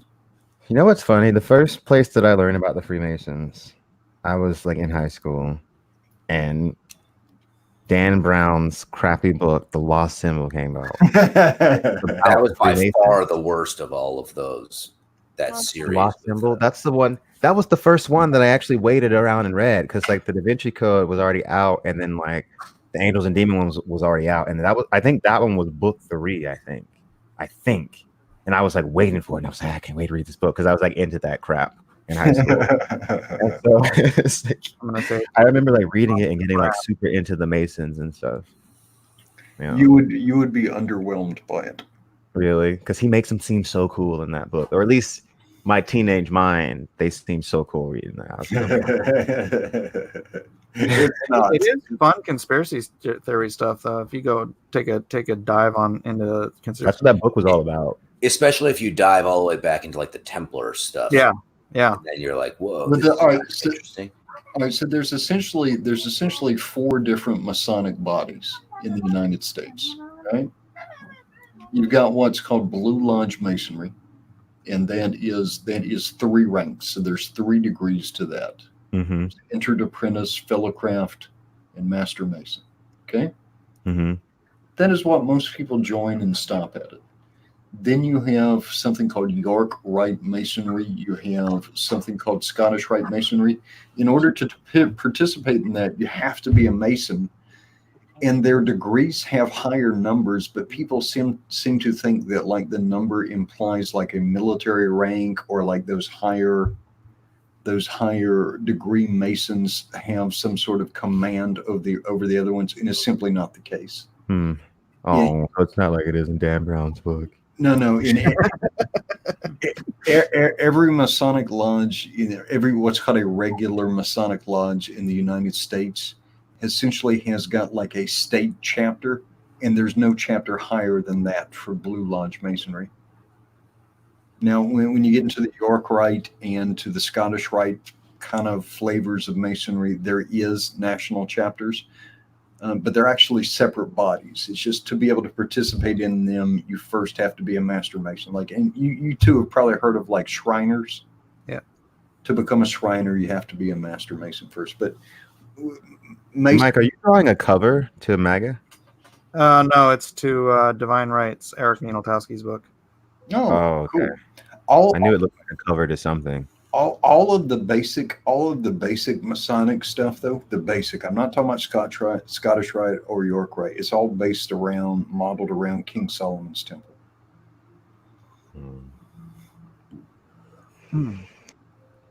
Yeah, I tried Yeah. to figure them out years ago, and I was They like, seem cooler in the book. Yeah. It's much cooler in the book. In real life, it's a bunch of old dudes just kind of hanging out, and that I can They don't have the hidden secret to life. No. I can No, attest to that because there's a temple really close to us, and like they just like sit around. They have like barbecues. yes. They're just hanging out. Yeah, Josh Graydon says, "Are you guys talking about Masons?" Yes. I want to go up to one and be like, "What's the secret? Now, What's the hidden secret?" I drive by it all the time because it's just like on our way to a lot of things. You have to drive right past it, and they're like always outside. And I've been tempted on so many occasions. Just well, like, they have one open event a year when they install the officers of the lodge. Every year, so like the officers of the lodge get elected, and the officers. I'm trying to see what I can say without being confusing. Nothing. Are you a secret Mason, Edwin, and you're trying to confuse us? You're trying to throw us off the Mason. No, I was a Mason. I'm not currently involved in it. I don't believe you. You're trying to throw us off the scent by telling us that it's just old men. Once a year, when the lodge installs its new officers, that is an open ceremony, and the public is invited to attend. And so you can go up and see what a Masonic lodge looks like, and they'll answer your questions to the best of their ability, assuming it's not. Very little is actually a Masonic secret. Very little is in the Blue Lodge. if you live in the Northeast like I do, you see the lodges all over the place. Especially if you go to like New England, they're like everywhere. There's a couple around here. Like I've seen a few, and my brother. There's this town nearby called Oxford. There's one there that I've seen, driven by a couple times, but I don't know. But its membership has declined. A lot of people just kind of where a lot of these fraternal organizations, and not just Masons, but they had like a membership explosion after World War II. After all the fighting was done, and a lot of the men had spent years together, they wanted to have that camaraderie and to be able to hang out. And so after World War II, you had an explosion in fraternal organizations because, people wanted to have some sense of that brotherhood from World War II, right? So the Elks blew up, the Masons blew up, and all these things. But somewhere around the 90s, membership in almost all of these fraternal organizations severely declined. Well, if only they had had magic. Dan Brown really sexed it up. Dan Brown sexed it up. He made it so cool, man. I mean, I was that look, I don't know what it was about it, but when I was like in middle school and high school, like Dan Brown's like crappy books just hooked me. Maybe they were just written specifically for my like, I guess like adults that like those books were on the same level mentally as me when I was a teenager. Okay, like you have a teenage mind. Your mind needs The to develop. first two were good. Were they now? No, I they need to. weren't. I haven't read Da Vinci Code or Angels and Demons in a really long time. No, they were not, Dave. You've got a bad memory or something. Nah, you know what they were? But I know that I read Inferno and Origin. They were super entertaining. They were And those were quick terrible. reads. You blew right through them. You wanted to keep finding out what he was going to talk about next. Yeah. Yeah, I mean, because like the first time that I realized, the first time that I finished one of the books and I absolutely hated it was Inferno. And I was like, wait, what was that? And then Origin just came out like a couple of years ago. So I read that one recently. That one was just an absolute abomination. Wannabe like sci-fi, like takes like a freaking twist that Stanley Kubrick did like 50 years ago or something and acts like it's a new thing. Oh my god, the AI was bad. What? Give me a break, Dan Brown. You But we suck. know. We all saw Terminator, okay? All of us. Everybody saw that movie. The robots are going to kill us someday, okay? We get it.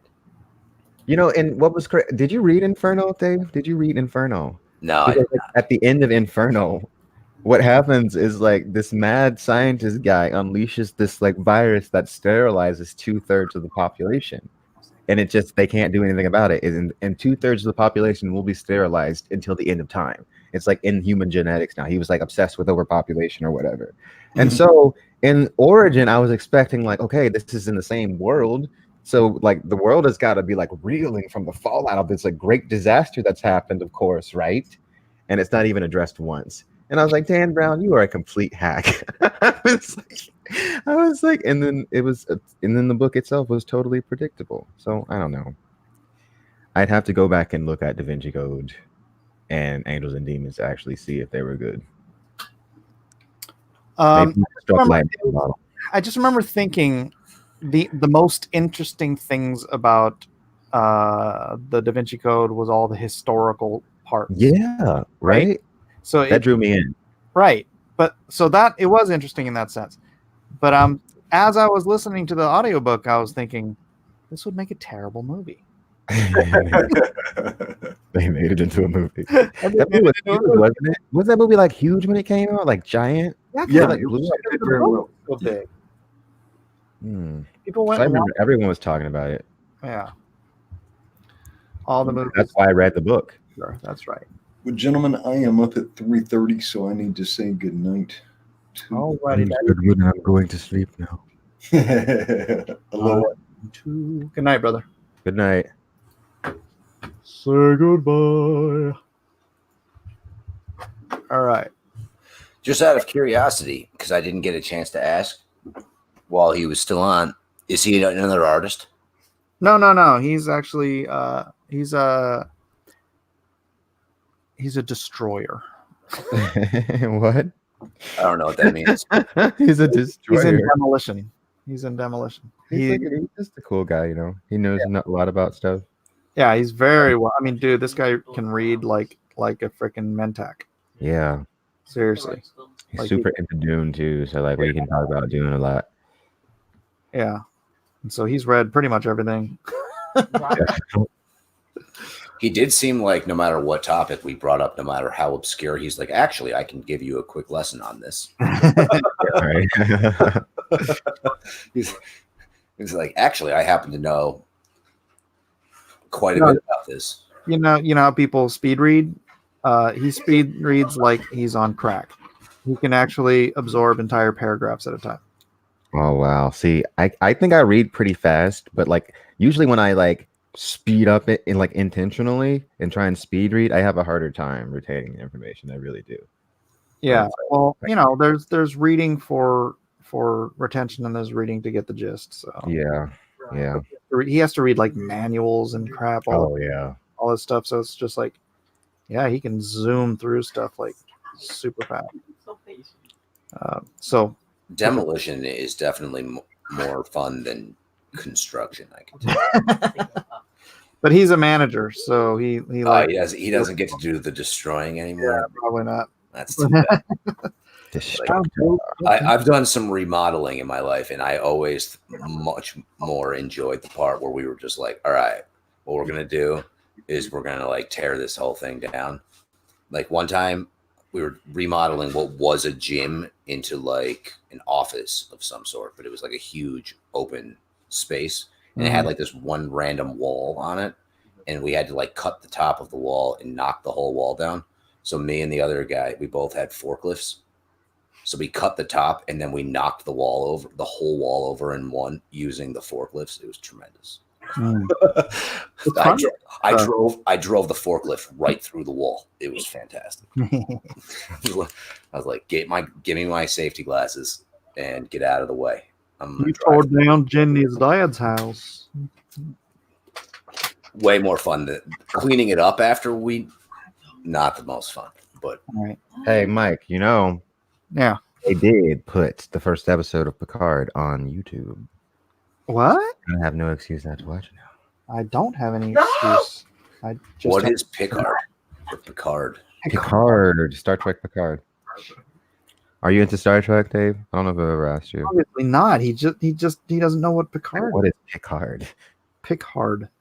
is that like? Jean-Luc Picard? You don't know who Jean-Luc Picard is? You're not my friend anymore. He's like, is that like a hardcore American Pickers episode? Like, I was like, I don't know what that is. I have watched some Star Trek. I know enough to like. I know Spock is a Vulcan. I know That's like Kirk, most basic knowledge. I know Spock is a Vulcan. and like he has tremendous mind control and pointy ears, and Indeed. that's kind of the extent Oh my goodness, Dave. of my Star Trek knowledge. You need to watch Star Trek Next Generation. Now, like my aunt and uncle were really into it, and I just didn't particularly.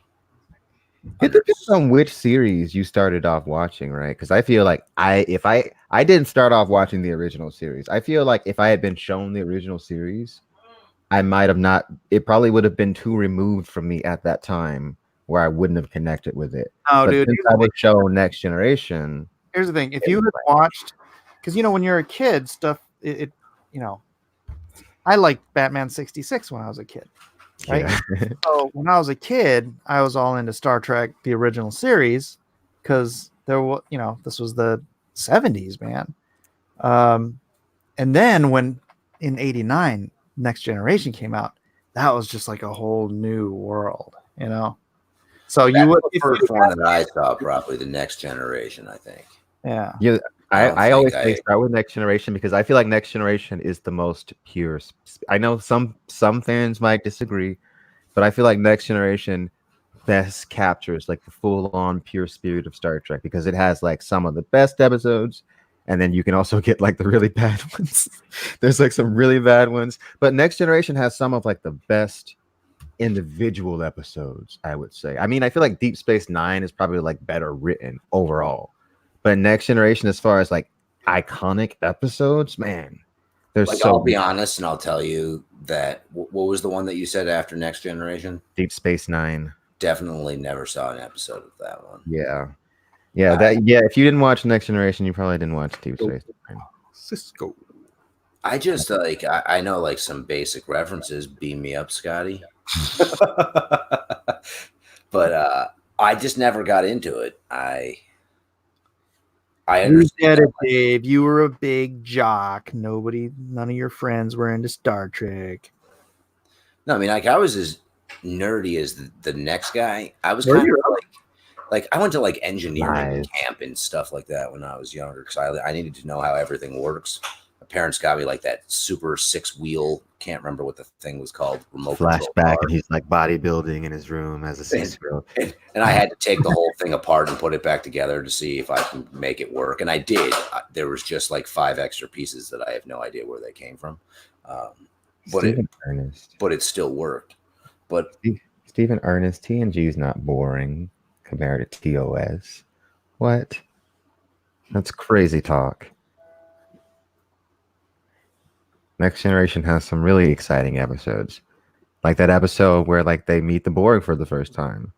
That's one of the scariest episodes of like TV that I ever saw. I think maybe he's making the point that in the next generation was really more set in this, utopian world. It's a calm world. Right? Where And there's no they- real conflict.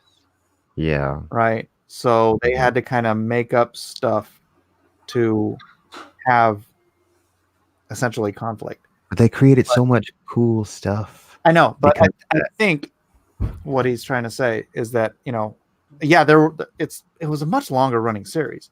Mhm. The original series was what? Three seasons. Yeah. It was really short. But it was always like just crazy scenarios, right? Yeah. So I think it took, if you take the totality, there's a lot of really cool stuff in the Next Generation. I love Next Generation. I'm not going to talk bad about Next Generation. I love Jean-Luc Picard. I do want to see this. But I understand what he's saying because it was just punchier. Yeah. Next Generation is kind of less action oriented, I would say. Yeah. There's a lot more like fist fights in the old series. Yeah. As opposed to TNG, where it's just more like, let's have a diplomatic conversation and figure things out as adults. So it's definitely like a difference in like just tone and the way like like a lot of it stems from the fact that like Kirk and Picard are so different. I feel like they're both great captains, but like in different ways. I don't hate Kirk is a cowboy. Yeah, Kirk is like a cowboy, and the Picard is like your, I don't know, it's very, very like proper, like well balanced. Earl Grey. Yes, Earl Grey hot. Earl Grey hot. Like Picard is gonna be like, come to my office, and have a conversation. I don't know. He'll never be like let's say if you say something to like Picard in front of the crew, like that he thinks is out of line, he's probably not gonna like give it to you in front of everybody. He's gonna be like, come to my office. Yes. But like Kirk will like chomp you off real quick. We need to have a chat. Picard is not soy. He's just Yeah, diplomatic. Kirk would just get right up in your face and be like, did you have something to say to me? Exactly. Yeah, that's about right. Picard is like he's the archaeologist. He's more like laid back. He's not like I'm gonna punch you in the face. That's not his deal. He's a different captain, and I'm glad they didn't try to clone Kirk Yeah. in Next Generation. I'm glad they went with a totally different captain. Totally different. Like he's not even like Kirk is like this young, like handsome guy, and then you got Picard. He's like this old, bald dude. He wasn't So old. it's totally different. He just looked old because he was bald. He's always been old to me. So my entire life he's been old. Yeah. Well, I'm 48 now, so I look at him from the original series. I'm like, oh, he's a young guy. Oh, Tell man. them where you're standing. That's But I right. do like the movie Generations where you see Picard and Kirk interact for the first time. I do too. I Yeah, do. it's cool. Yeah, a lot of the movies are really hit and miss, but Yeah, that one's good. Freaking Wrath of Khan is just it's the the best best one. That's the greatest Star Trek movie ever made. Yep. Right there. God. I just hate what they did in Into Darkness. I was like, come up with a new story. Don't like repeat the same thing and then make it not make sense. Does now? that's actually Undiscovered Country. But Yeah. I was like, wow. here's Wrath of Khan.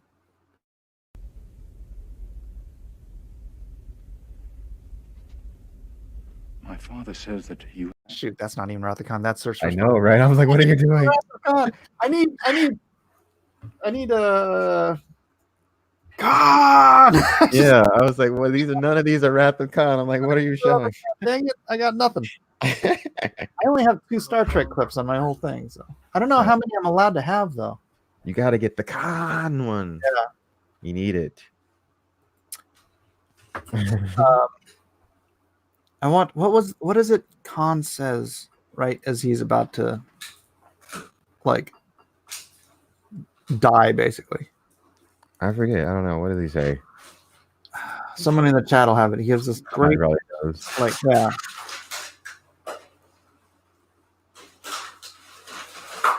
I remember Christopher Plummer in Undiscovered Country when he says, you know, cry havoc and let loose the dogs of war. I love that part.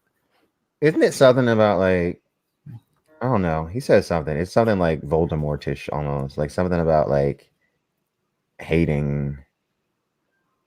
Oh yeah, I strike at thee or something like that, right? Yeah, he's like, My last breath. yeah, he's like, I do it for hate or something, and with my last breath, I do this for hate or something. Like I forget exactly what it is. Something like that. Someone in the chat has. Someone has to know what exactly he says, because I remember it too. Yeah, he's like all insane. Yeah. Let me see if I can find the clip. All right. God, people in the chat making me actually work.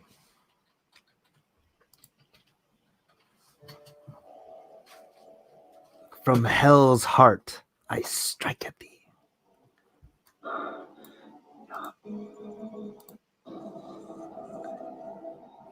Wait.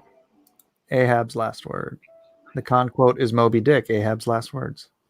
Yeah, I'm gonna put it on. I'm gonna share my screen so you can see it. All right. Share screen. Application window. Khan says, choose. No, that's not what he says. All right, so here it is.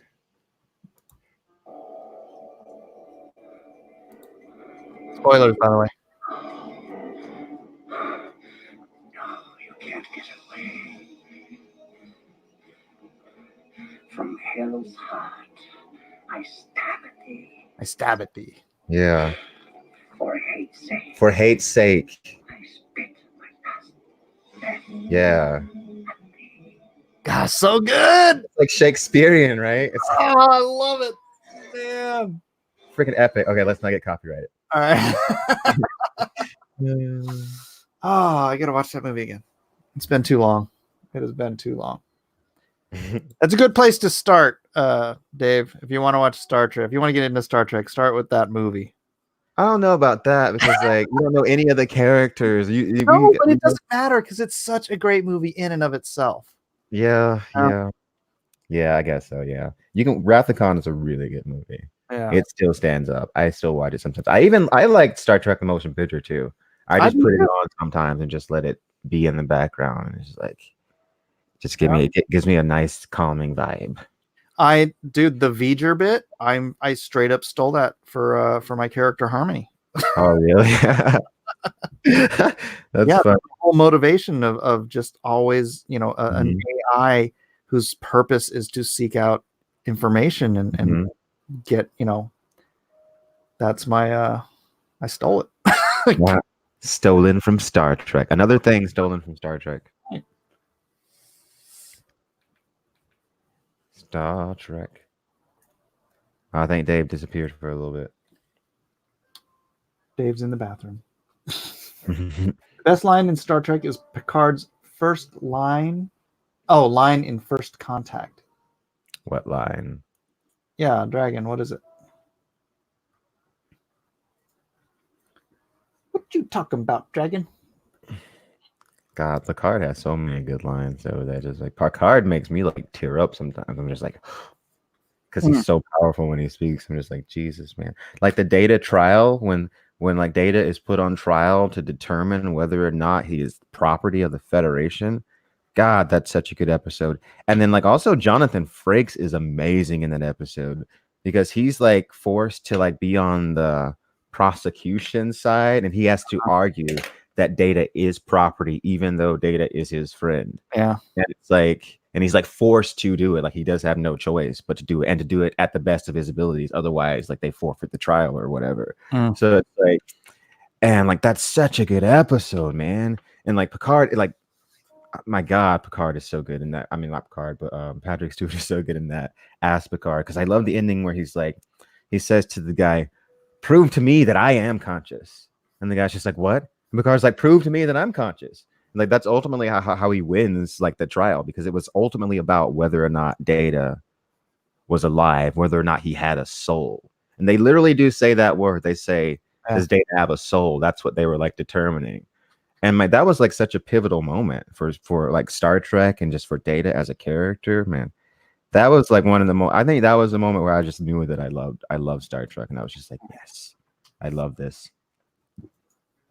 It's good stuff, man. It's Data good. Struggle. Measure of a Man. It's been referenced because it relates to the new Picard series. It does relate to the new Picard series. I was saying that to you when it was first coming out, how it relates to it, because like that whole thing is tied into Data's whole struggle as a cybernetic organism. Whatever, say whatever you want, but like if your contention is the people behind this don't get Next Generation and don't get Data and Picard, like you're wrong. But whatever, because they clearly do. Yeah, I definitely have to give that a watch. My wife and my daughter started watching what is it called? Me? No. What's the one with you? Serial Killer Dude? Yeah, that's so good. Man. I'm addicted to that show. I saw part of the first episode and I'm like, now they have more time to watch it than I do, so they're way ahead of me, and I'm like, man, come on. Oh, you don't want spoilers either for that one. Yeah, pretty good twists and turns happen in that one.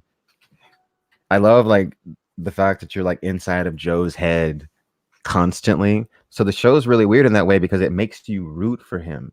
He is the protagonist, but he's doing like really terrible things. And it's like in the end, you like want him to be happy, but it's like maybe you should be actually locked up. You might need to be in prison right now. Yeah. It's such a weird show, man. Yeah. So you think it's better than Dexter, huh? I do. I think it's a better rounded show than Dexter, in my opinion. I'm enjoying it more than I ever enjoyed Dexter. I like Even though I really did like Dexter. He's a sociopath, but he's like kind of socially awkward, you know? Yeah. Well, this guy, this Joe guy, I don't even know if he's like a complete. I don't even know how you would frame him, because he definitely like feels emotions, and he definitely feels empathy for some people, right? Because there's like that little boy in the first season, and then in the second season there's like a teenage girl. Spoilers, no. Yeah, but I'm not gonna spoil it. I'm not gonna spoil it. But he does feel empathy on some occasions, so I don't know what you would categorize him as. He's just like got a really messed up sense of what love is. I think he's got a really messed up sense of it, and they go into more of that later on. But I don't know. Bright Glory says, "I want Dexter to murder Joe." Hey, if you're here and you haven't already, please do hit that subscribe button. And if you are a subscriber, feel free to hit that join button, become a member of this channel. Have you done your memberships yet? No, I got to figure it out again. I haven't. But I was gonna say I would love a crossover between Joe and Dexter, like Joe versus Dexter. That'd be cool. See which one comes out on top, because they both have like different methods of like. At the end of this, he sails off to the same island or wherever that Dexter ends up. Right. Hey, that'd be cool to watch, honestly. They can do the Grudge versus the Ring. They can give it Joe versus Dexter. They do Freddy versus Jason, which was funny because in the the 80s and the 90s, I used to draw like Freddy versus Jason stuff. Oh, and then later they actually made the movie, and it was of course ridiculous. But dude, that movie was such a thing when I was in like middle school. Like we loved that movie, man. We talked about it so much at school. Everyone was just like, "Have you seen Freddy versus Jason?" Like we were so into it. That was just like a dream come true for like everybody that I knew. It was just like, because it's so just like out there and like crazy and ridiculous, makes no sense. Yep. It was just so much fun. I just remember that movie being. I have so many fond memories with that. crappy movie.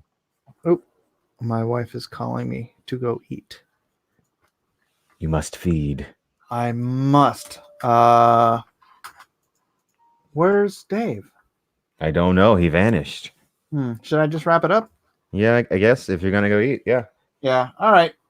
Thanks everybody for being here. Go sign up for Tadia's mailing list. I don't have it in the link. Can you drop it in there? I will post it. Post it. Go to Order the Green Hand. I know. Quinn's ideas. Subscribe if you have not already. Until then, we'll see you later. Bye, Quinn. Thanks for Bye, being here. guys. All right. I'll see you, dude.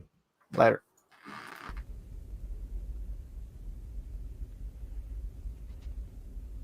My father says that you have been my friend. You came back for me. You would have done the same for me. Why would you do this? Because the needs of the one outweighed the needs of the many.